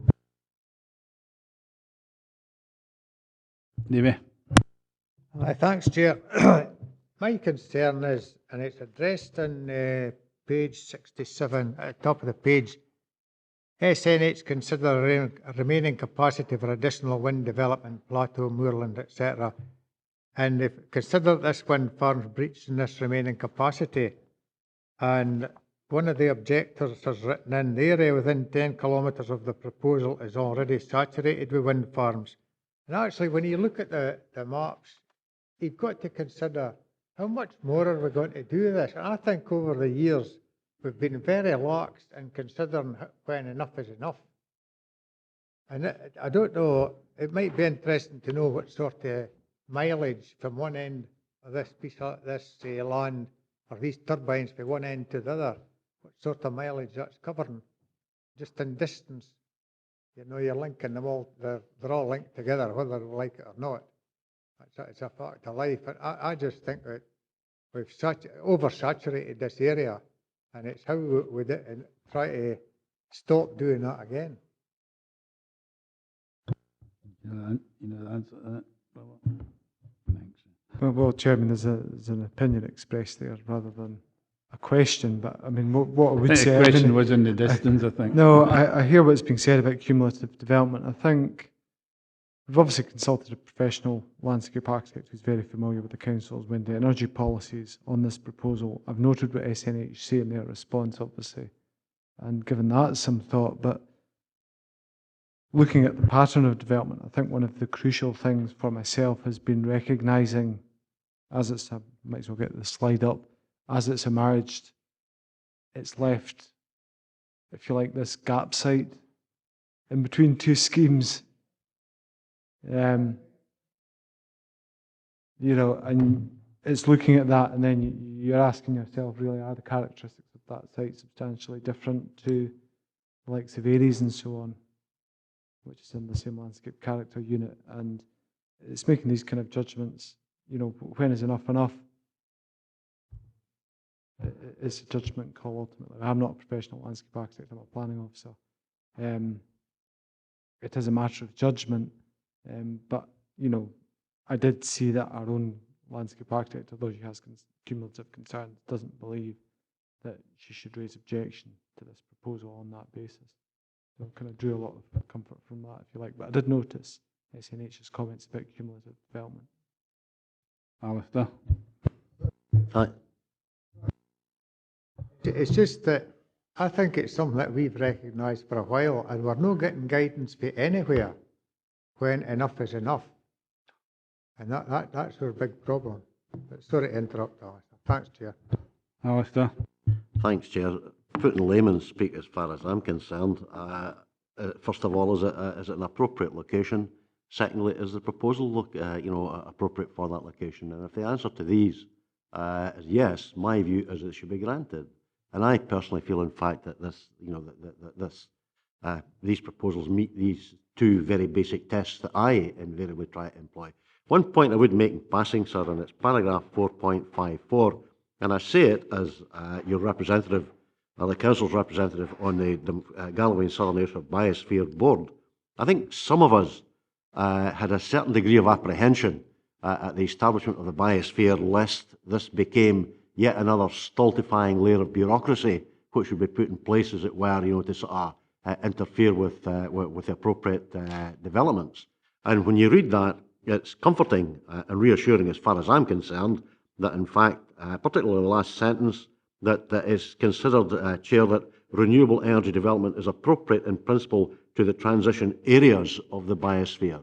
As far as I'm concerned, thus far, the apprehensions, not to say fears, that various people such as myself have had along the lines I've just indicated have not, in fact, been proven to be validated, and that can only be for the good. But that's an aside, Chair, albeit a somewhat lengthy one. Going back to Ian Crothers's comment, I agree with him, and I think we should grant this application on the basis detailed in the report, sir. And I would second his motion. Ian? Thanks, Chair. I know we deal with every application on its own merits, but I think the Aries one was very similar in nature, but the development is within trees, which in many ways helped to mitigate, and it's in a very isolated area. I did notice, and it's quite interesting, that there don't seem to be any local objections. The bulk of them are coming from the Castle Douglas and Stewart area. Just an observation. Finally, I don't know whether this is, it's not necessarily for this matter, but the point Tom raised, I've already raised with Ferry Company, some of our council officers, on the possibility, it's in all likelihood, there doesn't exist the infrastructure at the moment, but I don't know whether it would be appropriate for any wind farm developers and or appropriate council staff to approach the operators in the Loch Ryan ports. I mean, you look at the distance that these things are travelling from Ayr, and probably the fees that Ayr Port is getting, which we could actually have down here. I think it's just something that maybe ought to be out of this forum examined for any future developments. I think Droon used some of the community benefit money to do up their harbour. Yes, thank you. I should actually probably have asked Robert this at the beginning before we went into session. It's about the decommissioning and restoration, and there's quite a detailed thing about what they're going to do when decommissioning comes in at 1.7 on page 53. But I also noticed under other matters at 4.64 on page 92 that it says in this case a restoration bond would be required. And I just wonder how, when you get that, how you decide how much you need and what happens to it? Because we haven't seen this in quite a few of the recent applications, the decommissioning side of things. This is what I was quite interested in when I saw it. Robert? I don't mind clarifying. The recommended approach in the report on page 93 is the restoration bond is put in place via section 75 planning obligation. So that's a legal agreement that's agreed between both parties. In terms of how much that is, if it's a financial guarantee effectively, you've got to make sure that the amount you have, the restoration bond, is enough so that in the event that the council ends up having to do the works, you've got enough budget there to cover the expense of the job, if you like, to put it in very basic terms. How it's done is there's an assessment of that done as part of the negotiations, and the figure ascribed to that tends to be done by an independent company, an engineering company, something of that nature, and that's submitted and then assessed. And you're trying to make sure you have at least as much in the restoration bond as it would cost at any stage of the project, worst case scenario, that you can cover your restoration obligations, should you need to call it in. So that's it. So does an independent person keep this restoration bond, or is it just floating around somewhere, or? It's in existence for the lifetime of the development, the restoration bond, until such time as the development's been decommissioned, and then obviously once the site's been restored by the developer, if that's the outcome, there's no need for the restoration bond. So you know, it would disappear at that point. It's held as a guarantee essentially to make sure that in the worst case scenario, the council has a sum of money that enables them to restore the site. Any other member? We've got a motion here. Members agree with the motion? Thank you, Chair. Just to confirm, we had a motion by Councillor Carruthers, seconded by Councillor Geddes, to approve the application subject to the successful conclusion of a Section 75 planning obligation and conditions as detailed in the report. Thank you, Gillian. Thank you.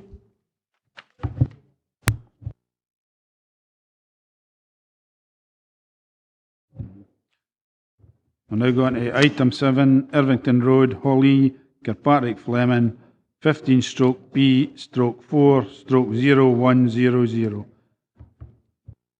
Gillian, you want to say something here? Thank you. Just want to hold it to the... Yeah.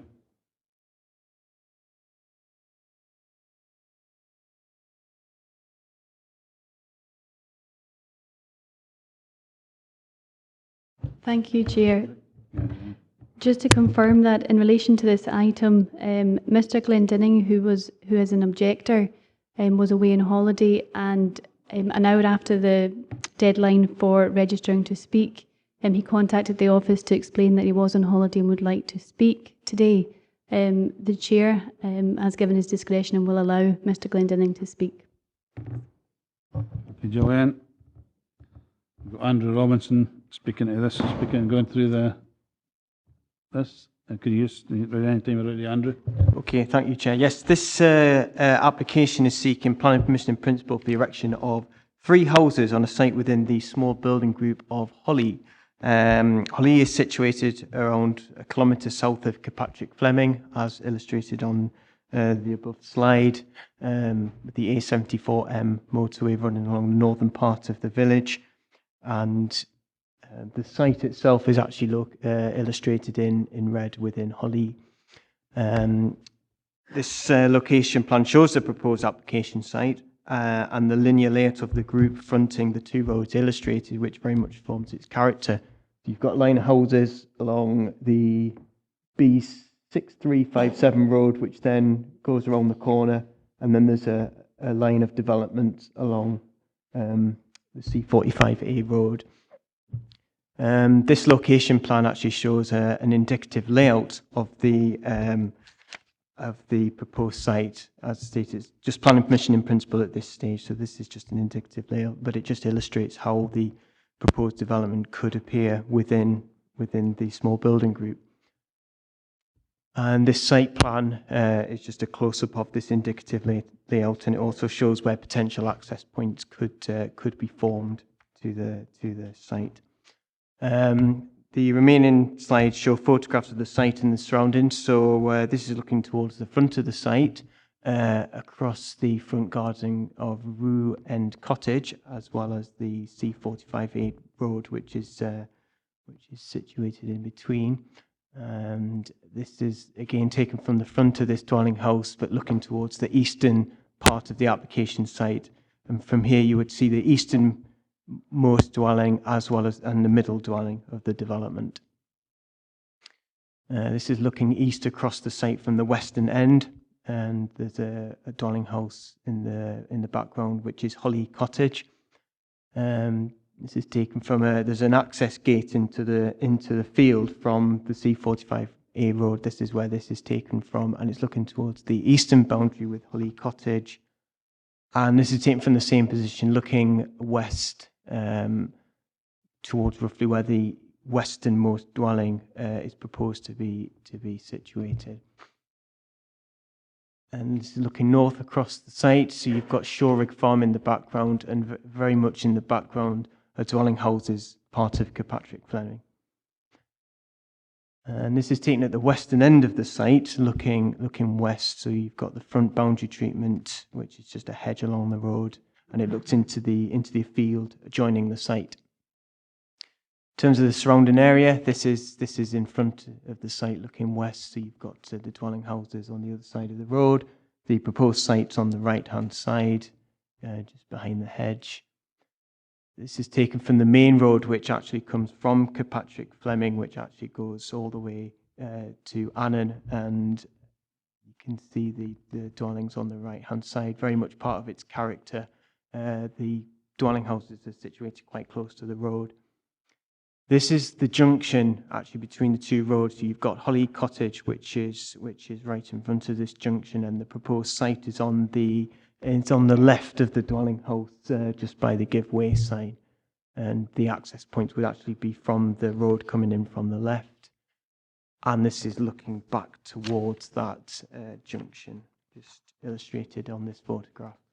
After assessing the application against the relevant local development plan policies, officers consider that this proposal would not relate well or accord with the established linear layout of Hollee, and would also result in an unacceptable form of ribbon development, leading to incremental development into open countryside where no natural topographical boundary exists.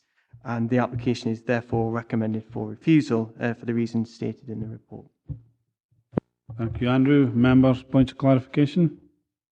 Jim? Thanks, Chair.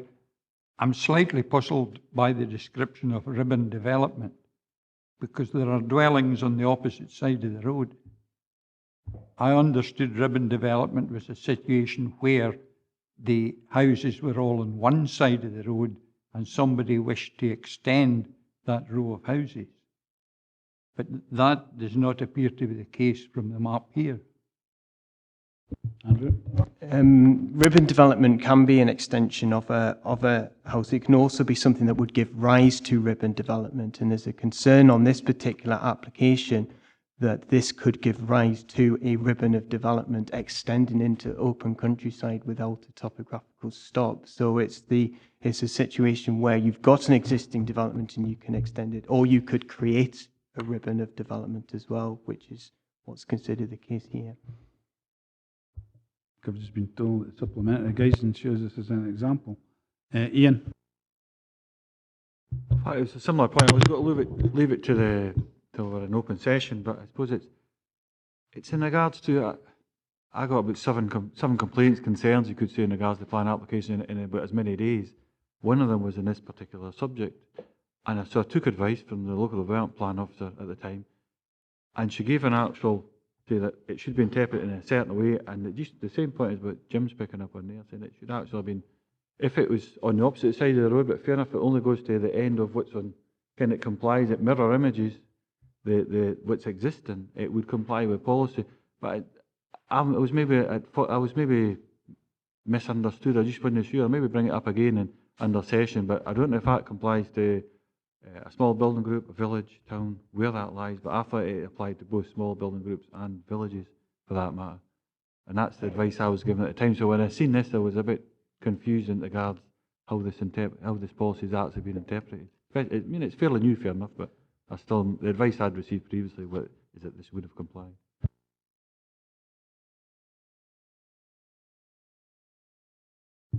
Anybody else? Could I have one of the objectors, Caroline Cruikshank, please?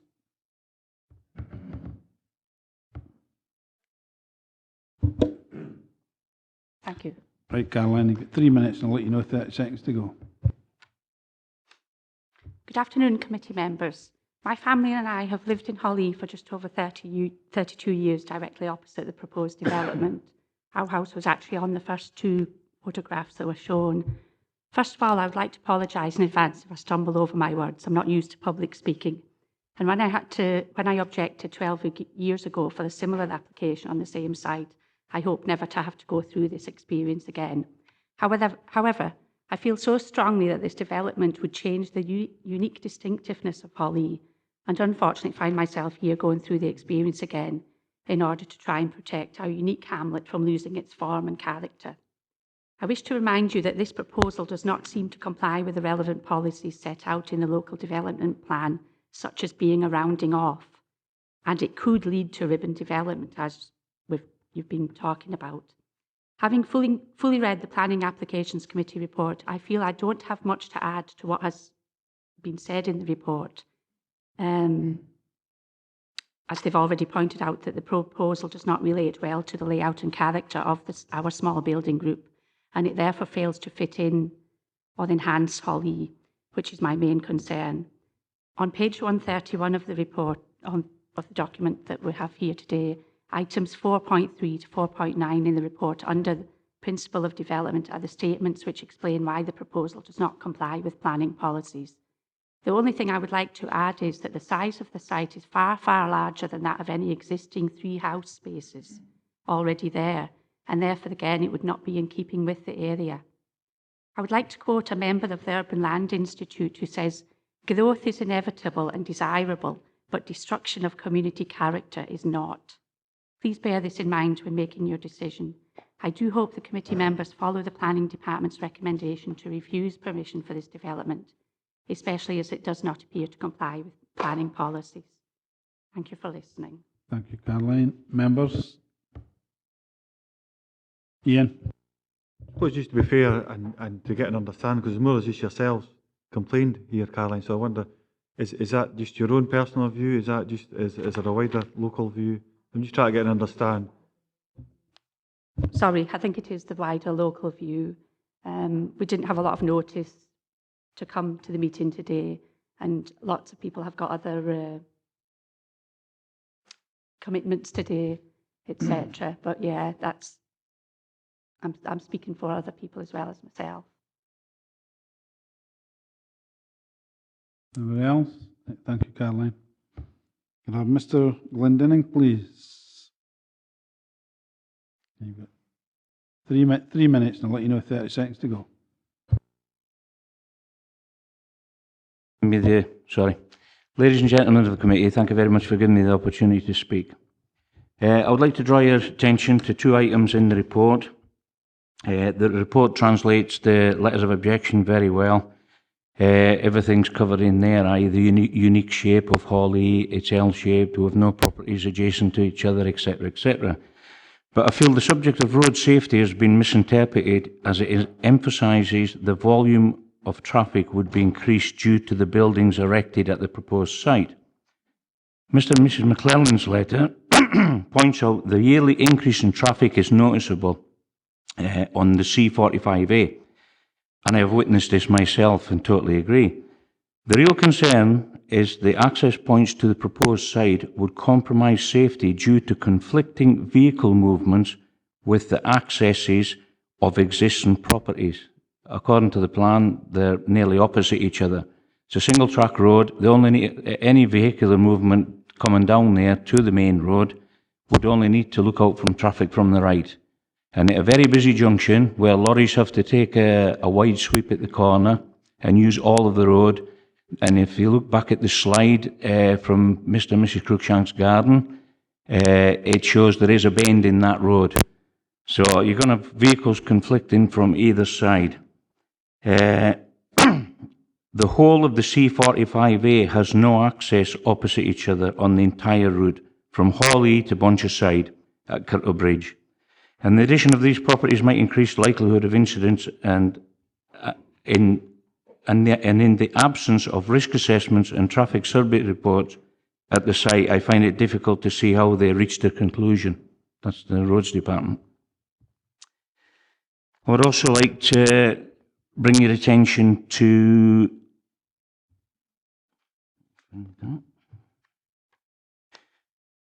in the report, in the planning history sections, it mentions permission that was previously granted to the last property built in Hollee, which is owned by the proposer today.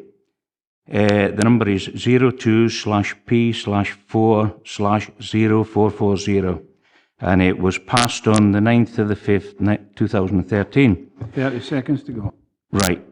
It was the last property erected in Hollee, and there was Section 75 agreement attached with the requirement the area of land to be planted with trees to prevent ribbon development. Unless they were planted last night, the proposer or the owner of the property, Mr. Halliday, didn't comply with that to this day. I would like to inform the committee it has failed to comply with this, and it begs the question, is he of the integrity, if he gets this passed today, to carry out Thank any... you. That's the 3 minutes. Right, okay. Thank you. Any members? Any questions for Mr. Glendinning? No. Right, welcome. Thank Take your you. seat, please. Could I have the agent, please, John McCall?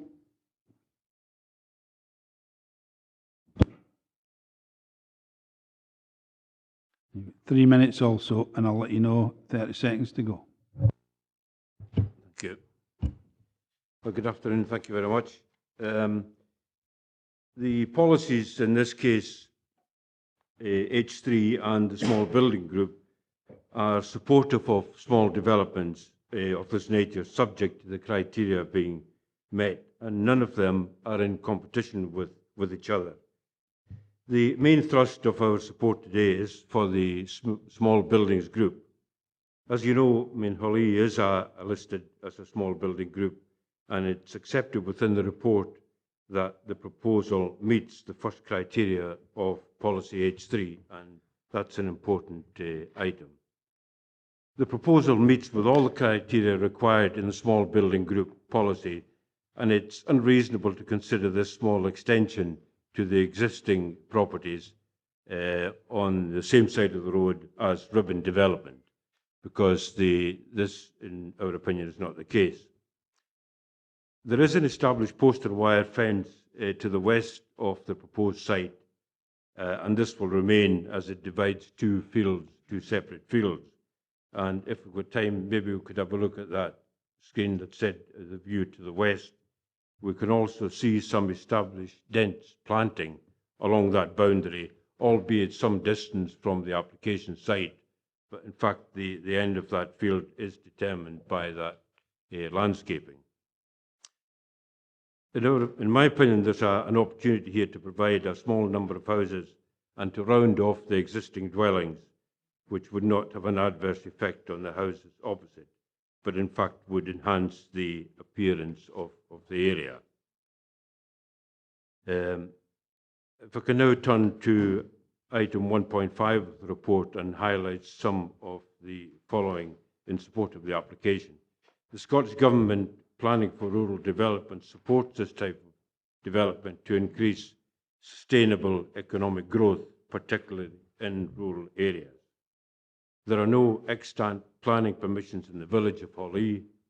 The proposal would strengthen the village, and if the proposal is not to be supported, it really means, as far as we can interpret, that there will be no housing in Hollee in the future, and that would be detrimental to the area. None of the policies I've referred to intended to... 30 seconds to go. Thank you. Intended to prevent this type of development. In fact, the opposite applies. The proposal should be considered as an appropriate opportunity shown on the diagram on page 9 and referred to in item 2.14 of the guidance. There are no objections from the consultees. The proposal meets the requirements of visual impact, land use, roads, etc. and this has been accepted by the planning manager. 3 minutes. I would ask you to consider approving the application. Thank you. Okay. Members? Ian? I suppose it's well documented at 1.5, so I won't go over that. But in regards to, unless I've missed it, I'm just trying to understand what this is for. What you're applying for in regards to the building. Is this just a speculative build to develop, or is it got an actual use other than just building? I don't know what the purpose is behind it. Well, there is initially, it's quite good for farmers to be able to benefit from an asset which they've got, which is not going to damage their business. And that, I suppose, you could look at it on a speculative basis, that it would be maybe sold on in the future to assist his farming operation. But I think more importantly, it has transpired, and this will be confirmed by Mr. Halliday if required, that he's looking for farm workers, although we're not applying for farm workers' cottages. He is aware of people that are looking to return to Kirkpatrick, Fleming, Hollee, but cannot find accommodation. This accommodation could be available to them on a rented basis, which would also ease the labour situation at the farm. But the deterrent to those applicants at the moment is there is no accommodation in the vicinity that's available to them. This would solve that problem. Patsy? Yes, Mr. Glendinning said that there'd been no planting of trees that was part of the agreement, part of the Section 75 agreement in the previous application, which was granted on the 9th of May 2013. Are you saying that there is planting there? Did you say there had been planting? No. No. So that part of the agreed permission has not been fulfilled yet, is that right? Well, that's part of a separate application, I understand, that's historic. The planting that I was referring to is shown on the layout plan some distance from the application site. Patsy, could I just say that now it's not 2013, it should be 2003. It's a mistake. Should be 3. So that part of Section 75 was not implemented. I'm aware that it wasn't implemented, but that Right, would okay, be... no, that's fine. Thank you. Members? No. Thanks, John. Well, members, we're now in session. David? Just following on to what Councillor Gilroy raised, what's the situation with regards to that? They've never implemented that Section 75 properly, and to a certain extent we are to blame for that because we should have pursued it. But where do we stand now? David? Well, that one was actually reported to me, and mea culpa, I was the case officer, that's how I know it's 2003. The Section 75 was actually to prevent the land from being developed. So that was the critical bit of that. There was a condition requiring tree planting on there, which I'm told wasn't carried out. The difficulty that we have with that is that conditions you can only enforce within 10 years. Now, this was only actually brought to my attention when this application came in, and I'd moved on, things like this, so I hadn't been able to follow it up as a case officer. So, yes, unfortunately, if it hasn't been complied with by 2013, then we can't actually chase it up now. But the Section 75, just to be clear, was actually to prevent additional housing carrying on along that side of the road, and that's still in place, and that's why that was there. Nothing to do with the trees, which is a separate thing for conditions. Thanks, Chairman. Just in regards to the points I picked up on earlier, I wonder if we get some clarity on that and some specific. It's how this policy is being interpreted against what certainly I was given contrary advice, I think, but I could be wrong because it's different maybe how it would be interpreted in difference to a small building group compared to a village. Should it be applied in the same manner? So if we could get some advice on that, please. David? Certainly, Andrew's report, paragraph 4.7 on page 112, I think really covers this in quite some depth. The slight update to that is that at the time of the report was drafted, it was correct that it was a draft supplementary guidance. That supplementary guidance on housing in the countryside has actually been cleared by the Scottish Government, so it is now formally adopted and part of the LDP.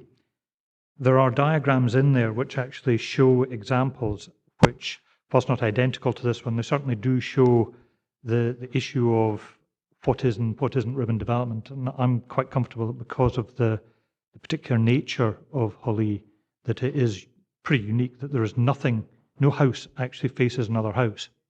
And I don't know if, Andrew, can you put the slide back to maybe the second one that you showed? There is at the top of page 112 as well, saying that just because you are a small building group doesn't mean that you're automatically going to have development. But again, some historical local knowledge. If you see at the far right-hand side, there's 2 houses along there, and then there's a gap site. Now, there was a permission in 2000 for 5 houses to go in there. So it's not correct to say that there is no opportunity for other houses in the whole of Hollee. They would actually, that site would comply with that, and that's the basis why Hollee has been retained as a small building group. There is no physical barrier. If you were to start housing going on that side there's nothing to stop it for quite some distance until you get really quite far along. So really what Andrew stated in 4.7 is the basis in which we've looked at this, and it's as set out in the supplementary guidance on housing in the countryside. Yeah. Just so I'm clear then, because the advice I was given was different, but is there a difference if you're looking at it in a village? Are you saying that's unique because it's L-shaped and they're not looking into each other? Is that what you're saying, David? Because it was a village in particular I was looking at the time, and looking at that, it would have complied. No, Ken, it would have been straightforward. It would have complied with policy. But are you saying because of its unique characteristics?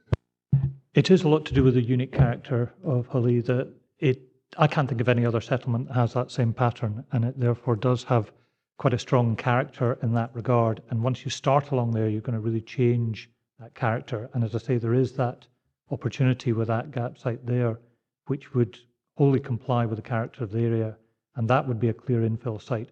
Once you start this, where do you stop? There's no logical physical barrier beyond that. Ian Dick.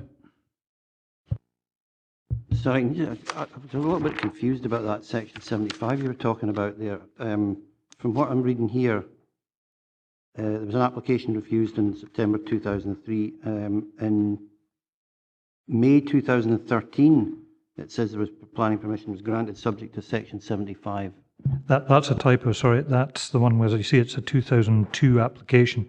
It was granted in 2003, so that's a typo. It should say granted on the 9th of May 2003. And that's the difficulty, that's gone beyond the 10 years in which a breach of condition notice could be served. But that area of land is really, it's a sort of triangle of land at the end, just where Andrew's got that arrow saying C45A road. And that area of land is still covered by the section 75, which prevents any additional houses going on that area there. So it is meeting that purpose. What hasn't apparently been carried out is the tree planting, which would have been a requirement of the conditions of that planning permission. Can I just ask then, what does that have any bearing on the consideration of this application? In my opinion, no. Ian? I'm glad we've put that slide back up again, because I think it makes it much clearer what is being attempted to be achieved here. I having actually heard the debate and understood now clearly from the slides and what's going on, I recognise this actually rather like Gelston. It's linear. You know, there are no houses facing on the other side, and I understand what is being attempted to be achieved here. So I don't know what other members feel, but I'm very happy and comfortable, having not been totally comfortable, but I'm quite comfortable now to go with the recommendation. Any other members? No? Ian? It's only a point of view, I think, because of the will of the committee is as per what Jane's outlined, I think. But I've still got a bit of confusion in there in regards to, and maybe get that bottomed out at a later date, but certainly the interpretation I got at this would have complied, but I will not go against the will of the committee, certainly not at this stage. Members agree with the officer's recommendations? Yeah. Thank you, Chair. Just to confirm that this application has been refused. Thank you. We go into item 8 in the agenda, Douglas Park, Ghyll, Crescent, Newton Stewart, 15/B/1/0052 And Billy's got to take us through this presentation. Billy Murray.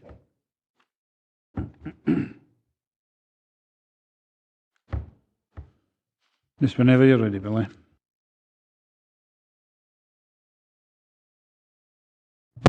Yes, thank you, Chair. As you say, this is an application for an upgrade in Douglas Park in Newton Stewart.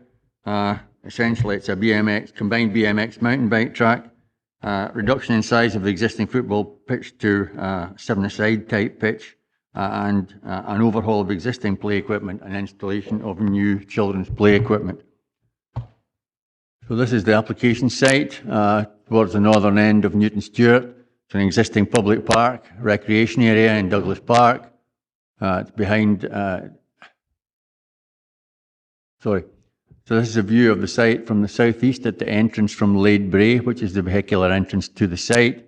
You see the football pitch on the left, and there's that unsurfaced private way running up the left-hand side there, towards the western boundary of the site.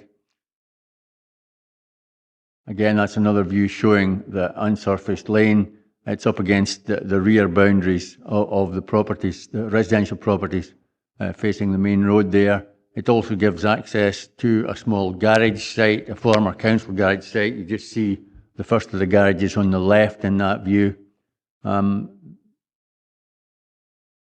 That's a view across, standing in the middle of the western boundary, just a number of slides going around in an arc to give a flavour of the park as it stands at the moment. The football pitch area is obviously pretty much level, as you see there. Towards the north, that's looking back towards the south. And this is looking at the existing children's play area. Now that's on the slightly higher plateau towards the northern end of the site that's mentioned in the site description in the report. Again, that's a view from the northern ending of the site looking back southeast over the existing play equipment. From a similar position at the northern end of the site, looking down at the northeastern boundary, this is the area in which the combined BMX and mountain bike track would be. Again, you'll note the topography of the site. It's generally level in the football pitch area, and then it rises towards the plateau to the north. This is a view southwards from the same location, looking across the higher area. And again, looking towards Douglas Terrace, across that higher plateau at the northern end of the site. This is a view southwest from that same position, showing the rear boundaries of the properties fronting Ghyll Crescent. Their garden ground terminates at the fence you see at the right-hand side of the site. Perhaps when that slides up, I'll just mention that the majority of representations really relate to potential disturbance. The start area of the BMX track is at its closest point, some 4 metres or so from the rear garden boundaries as defined by that fence line there. That's a view of the northern part of the site towards the properties fronting Ghyll Crescent. This is a view of the football pitch and the upper part of the site. I'm trying to show the slight rise in topography there. I think it's pretty evident on site that the earthworks were carried out to level the pitch when the park was formed in the first instance, and you can see that it's banked up to the side and the rear of the pitch. And the proposal for the BMX track looks to exploit that change in topography by having the start at the higher end and then coming down onto the lower level where it'll have its bumps and the like. And that's a view from that higher level looking down onto the football pitch. So that's from the upper part of the site looking southwards. This is from the midpoint on the opposite boundary from the last time. From the northeastern boundary, that's looking back up towards Ghyll Crescent. Again, the BMX track would generally be in that area of the site. That's a view towards Ghyll Crescent, again trying to show the change in levels and the topography as existing. Similar view back across towards Douglas Terrace. And again showing that northeastern boundary. This is a view northwest from the midpoint on the northeastern boundary. Again, just going around in an arc to show the whole site. This is the area towards the south of the site. Now that's the area to the left of the goalpost there. That's the area where the car park is proposed. These are just a couple of views of the actual vehicular access to the site. This is Lade Bray approach to the site from the A714, which is the main road north out of Newton Stewart. It's quite narrow, but it's recently been upgraded and resurfaced, and it's more than adequate for any additional traffic that would be generated by the park upgrade, sorry. That's again a view of the Lade Bray. That's looking back from the site towards Douglas Terrace. And this is a view from the site on down Lade Bray. In that direction, it really becomes a pedestrian access only. It goes down into other public open space on the banks of the River Cree there, and then across the pedestrian suspension bridge and into Minnegaff. That's just a view to show that there is a link from the unsurfaced private way that traverses the site through to Ghyll Crescent. So that's the site location plan as submitted with the application. Site layout plan as existing. Site layout plan as proposed. You see the BMX track in the top left-hand corner there, the reduced size football pitch, and the existing play equipment and additional play equipment in the bottom left-hand corner of the site, as shown in that view. These are indicative track layouts. This is taken from the supporting document, which was the quotation and specification from the company who would be constructing the BMX track. So that's an indicative type layout of what the track would comprise of. Similar view from a different direction. And again, this is an example of the start gate, the type of start gate that's proposed before installation. It sits in a box, as you see there. That box is sunk into the ground so that the aluminium sheeting you see there would be at ground level. The part above drops down into that box when the start is triggered, and bikes can take off from there. These are a couple of example photographs, again taken from the submission document, just showing examples of that one as a track under construction. That was a surface track, which would be similar to the one proposed here. Again, that's an example of a fully tarmac surface track under construction. And that's an example of a completed track. So, having been assessed against policies, as you see in the report, the recommendation is to approve, subject to conditions. Thanks, Billy. Members, points of clarification? Patsy? My first question is restoration bond. That doesn't work. How do you put it back? It's quite an intrusive thing, that track, it looks like, you know, and it's tarmac and bumps and humps and things. What happens when BMX is not the flavour of the month? And who's going to be responsible for the upkeep of this? Well, two points. I think you're not really comparing like with like. I understand fully why you're asking that question. I think the fundamental point is, in terms of a wind farm, that's a development with a limited lifespan. 25 years is normally the case. That would not apply in terms of a BMX track like this. This would be expected to be permanent. In terms of the maintenance, you'll notice that I can't remember which paragraph number it is, but there would be a condition, there's a recommended condition that requires agreement of maintenance arrangements in perpetuity at no cost to the council. So that has to be agreed before any development could take place. So that's actually condition 1 that's recommended, that no development shall commence until proposals for the future maintenance of the proposed mountain right track, etc., are agreed. So that's how your question would be addressed in this type of instance.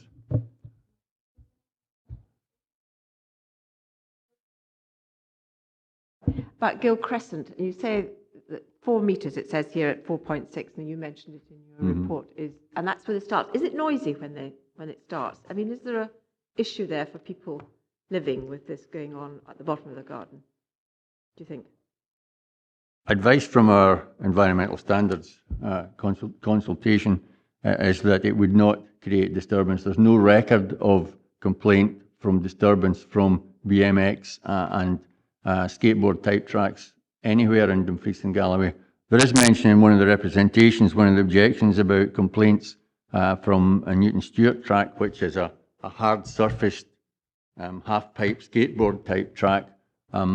I questioned environmental standards and also grounds maintenance in Stranraer, and they have no record of any such complaint. And I do highlight in my report that there is a difference there in that these type of skateboard tracks, they're either timber or metal. Skateboards themselves have hard nylon wheels, so there is a noise in the activity itself. I don't think the same can be said about a BMX track, rubber tyres on tarmac. It's not a noisy activity in itself. There may be potential when people are enjoying themselves and congregating and taking part in physical activity, there may be some noise, but I don't think the assessment is that that wouldn't be beyond normal expectations for an already existing recreational area. You, Tom?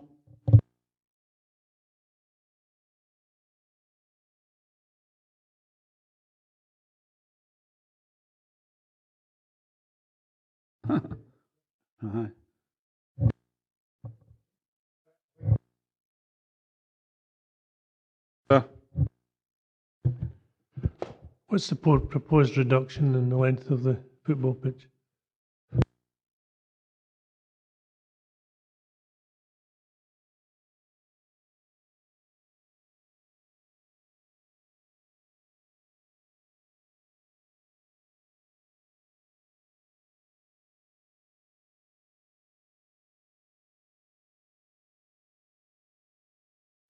My apologies, the afternoon is late. Do you want me to... Sorry, Chair. Yes, paragraph 1.6, the second bullet point down, the football pitch is to be reduced in size to 50 by 30 metres, which would be suitable for 7-a-side football, with levelling, regrading and turfing or reseeding as necessary. Thank you, Chair. Yeah, it was just a question on the back of one of your replies just a moment ago about reports. There was no reports from environmental health or grounds maintenance about noise disturbance in the other, relating to the other representation. I'm now confused because I would have thought that would have been police or community safety wardens that would have dealt with noise issues rather than grounds maintenance or environmental health as such. But I'm just, it's really just to clarify that. Well, statutory nuisance in terms of noise would be dealt with by environmental standards. Grounds maintenance are responsible for the public parks in question, in particular case of Newton Stewart, Douglas Park and the Minigaff playing field. So the reason I asked them was that it was always possible if a member of the public had an issue with activities in the parks that they may have contacted grounds maintenance, and as far as their records show, they've had no contact on that basis. Alistair? Thanks, Chair. Why do we have a notional great crested newt protection area, Chair? Either there are great crested newts there or there are no. And if there are no, let's get rid of the notional area because there's always a danger, as far as I'm concerned, that stuff like this acts as an impediment to the development of what in this instance is a quality project. But I'd be interested perhaps if Mr Murray would share the background to this with the committee if he feels able to do so. Not much about crested newts. I don't know if that's a loaded question from Councillor Geddes. And perhaps he's following the route that you should never ask a question when you don't already know the answer. To be as brief as possible, great crested newts were, live great crested newts were brought to the Douglas Ewart High School in sometime in the 1970s by a then biology teacher. They were released at the pond at Blairmount Park in Newton Stewart. Because of that, an exclusion zone was defined covering the whole of Newton Stewart and part of the surrounding area because on the basis of known evidence of great crested newts. To my knowledge, and on the basis of all formal consultations and informal, conversations with SNH officers, there's never been a great crested newt seen since the 1970s. So I concur with Councillor Geddes' point. I have raised this in discussions with SNH, and indeed I raised it recently at a Development Manager Way Day in Kirkpatrick, and at some point in the not too distant future, I hope that will be revisited and potentially that exclusion will be removed. Thank you. Thanks, Chair. Presumably the footballers offered no threat to the great crested newt in years gone by. There is a suggestion that perhaps the BMX track would have been better sited at the far end of the football pitch. Was that option considered? Do you know, Billy? I can't answer that question. I don't know if that was a consideration or not. It's certainly not indicated in any of the submissions, but I see the applicant's agent is here to speak. Perhaps that question could be addressed to him. He may be able to answer that, Jim.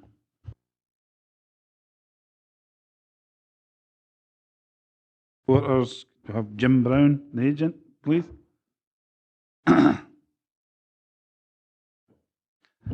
And you've got 3 minutes, Jim, and I'll let you know 30 seconds to go.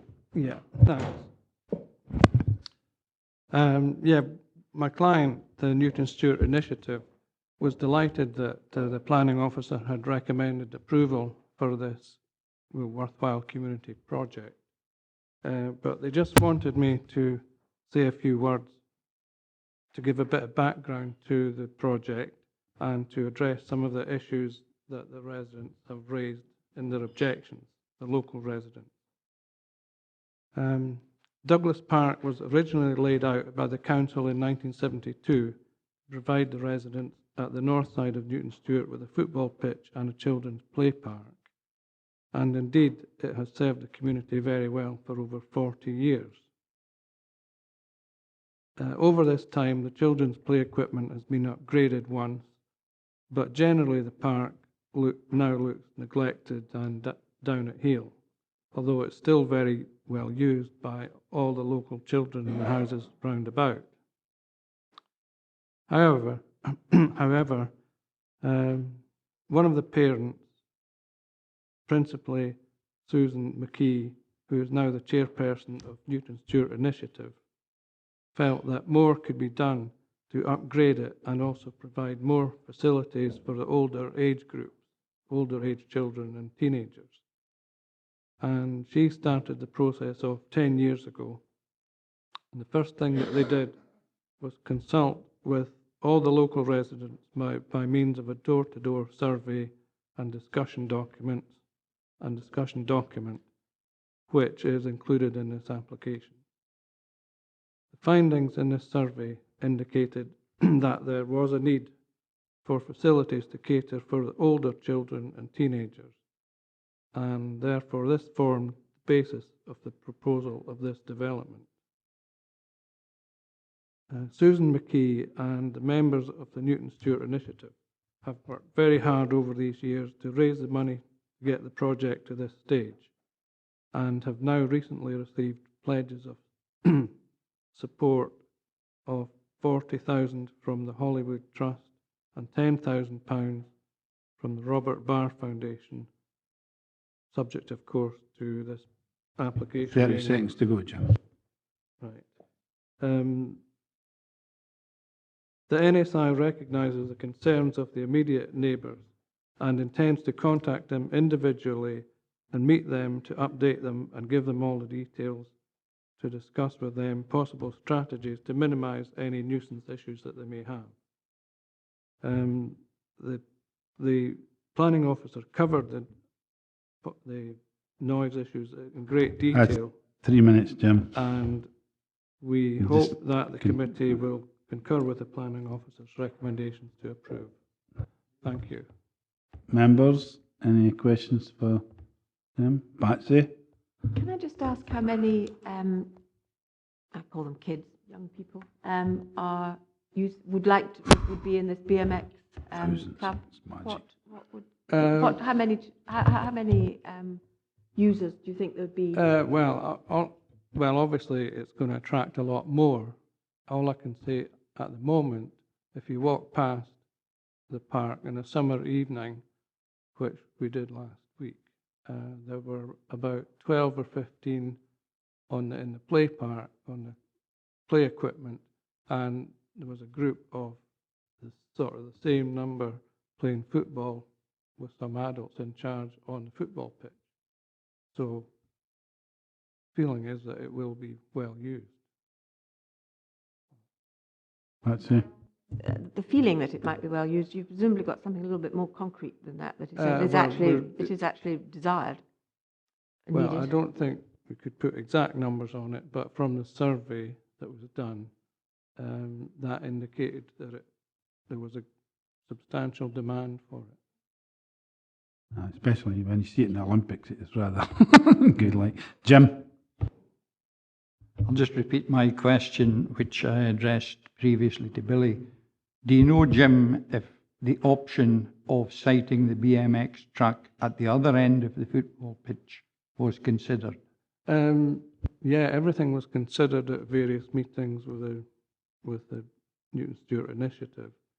There simply wasn't enough room for it because it had to have the car park as well.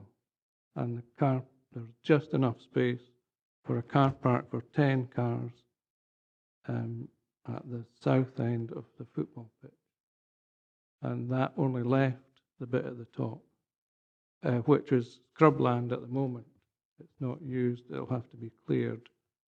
And that was, that was the area of ground that was left for it without moving the whole football pitch. Any other members? And other members? Thanks very much, Jim. Members, we're now in session. Tom?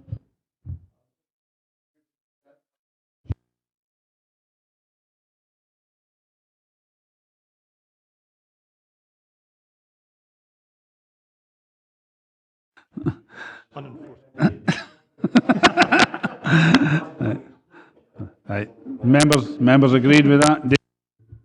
There's an issue raised by some of the residents about the height of the fence along the bottom of their gardens. Is it necessary to put a higher fence up there? And I think the people that's raised that money need to be congratulated. We should congratulate them as well for the work they've done. The fence was the only issue I felt that the neighbours had raised alongside the BMX track. I'm expecting them to come off the track right on at their gardens. Maybe an acoustic fence, wouldn't it? Sorry, Councillor. The representation to which you refer talked about a 3 to 4 metre high fence. I don't think that would be appropriate for any reason, and it would certainly be detrimental in visual amenity terms.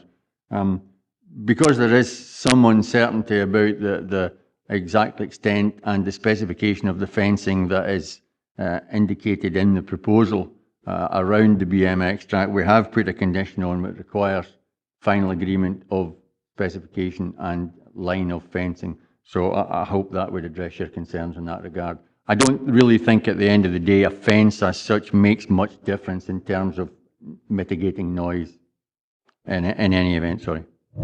I think as stated in the papers, the noise is going to stop at night anyway because there's no lights there.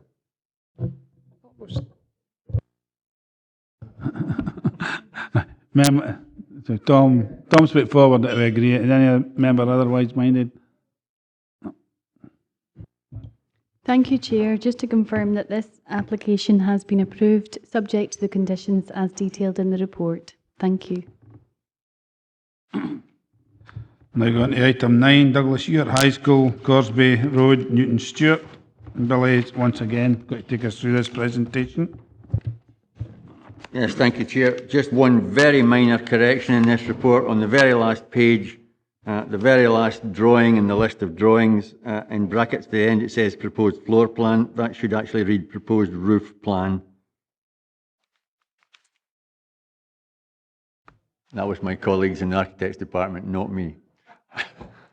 I don't often say that.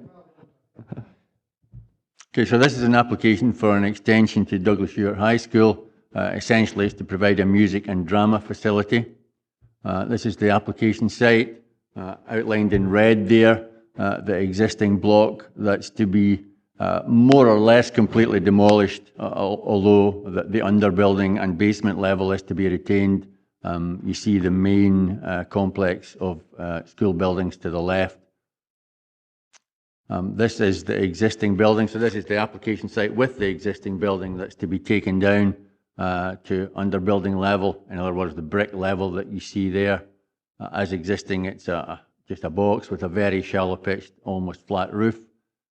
That's another view from the southeast on Corsbie Road, showing the existing building to be demolished in the context of the main A block building to the rear. That's just slightly more distant view from the same aspect, showing the site itself on the corner there. This is a view from View Hills Road towards the existing building. A view from the northeast. And from the north. These are the submitted plans, so that's the existing site plan with the existing building on the right, with the existing floor plan. This is the proposed, this is the existing elevations. This is the proposed site plan. It's essentially an enlarged building on the same footprint, but it's slightly skewed round to give it some interest, and there's a double height area to provide that more usable space inside the building itself. You get a better impression there of the proposed floor plan there with the slightly skewed angled block. And this is the proposed elevations.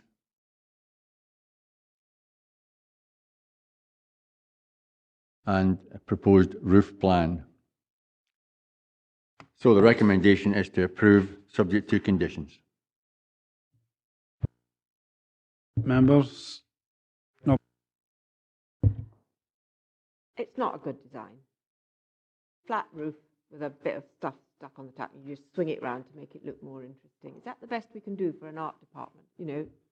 With drama, music. Really? That's your opinion. It's my opinion. Our assessment, objectively against policy, is that I think I make a comment that it is not the best it could possibly be, perhaps, but in the context of the building of the complex as a whole, as it has evolved over the years since the 1970s, our view is that it is of an acceptable standard in terms of design. I'm really. That's that word, acceptable. It's an opportunity to do something good and wacky and interesting, and we just go for acceptable. We're always going on about design when we get people coming in with houses and things and saying, up your sort of ante on that, and here we are just going for basic. Not a good advert.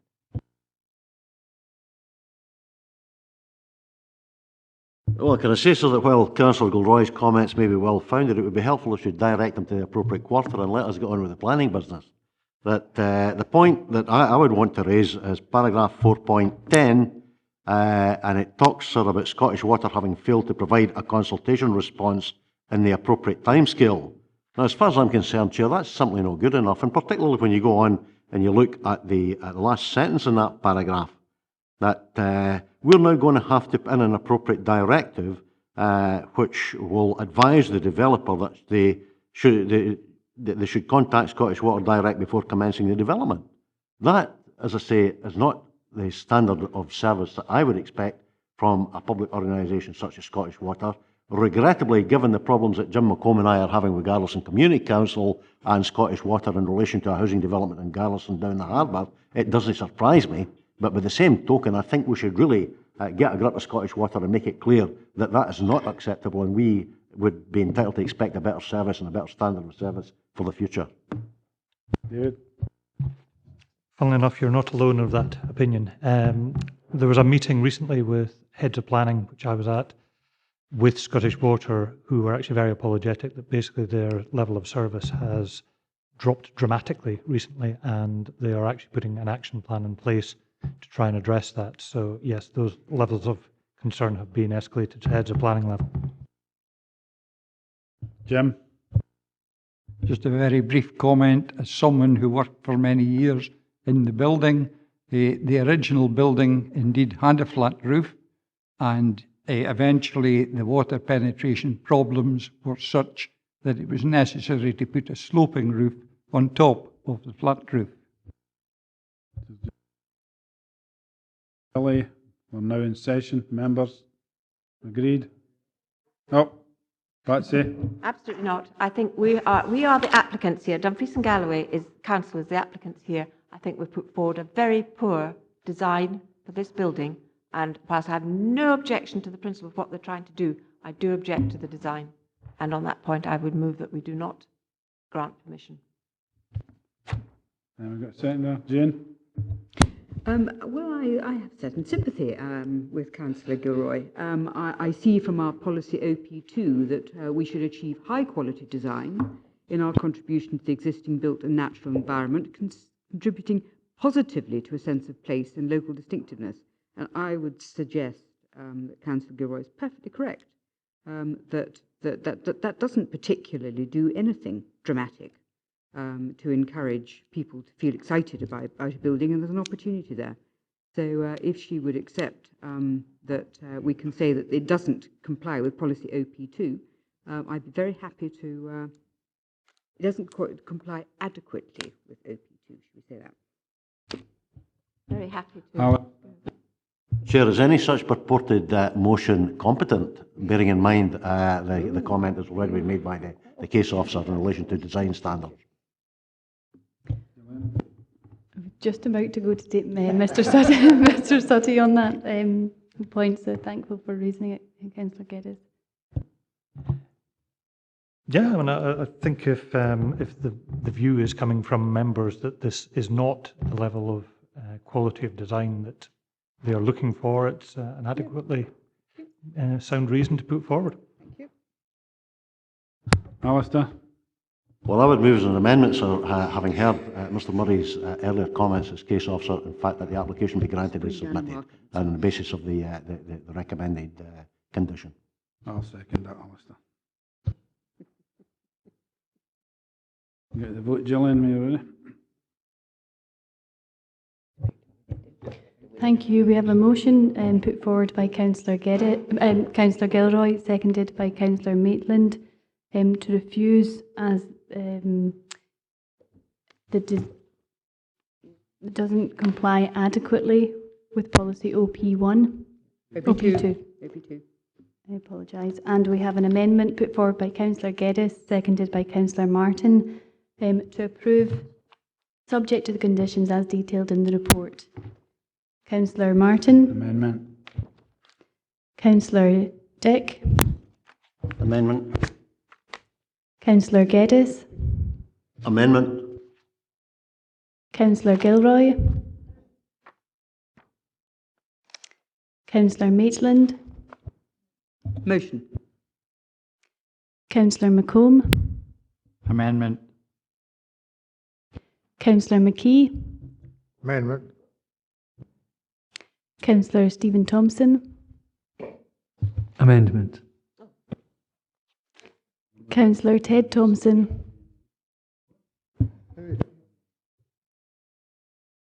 And Councillor Witts. Amendment.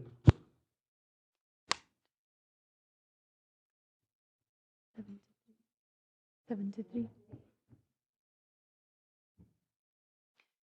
Thank you. With 3 votes to the motion and 7 to the amendment, the application has been approved, subject to the conditions as detailed in the report. Thank you.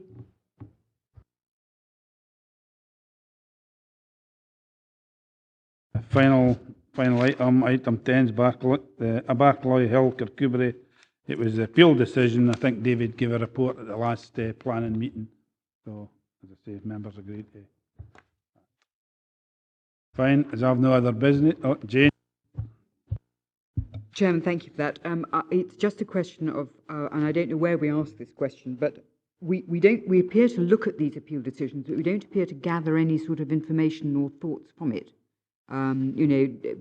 Members see the information, but we don't perhaps look at the way trends are going. I don't know whether that's possible to do at any stage, or whether I should ask officers separately. But I think it's useful to know if there are changes and things being decided at reporter level that members ought to know about. David? Yes, I was happy and open to look at ways of doing that. And as part of the planning performance report, there is the planning performance framework, I should say, that we've just published, the latest one.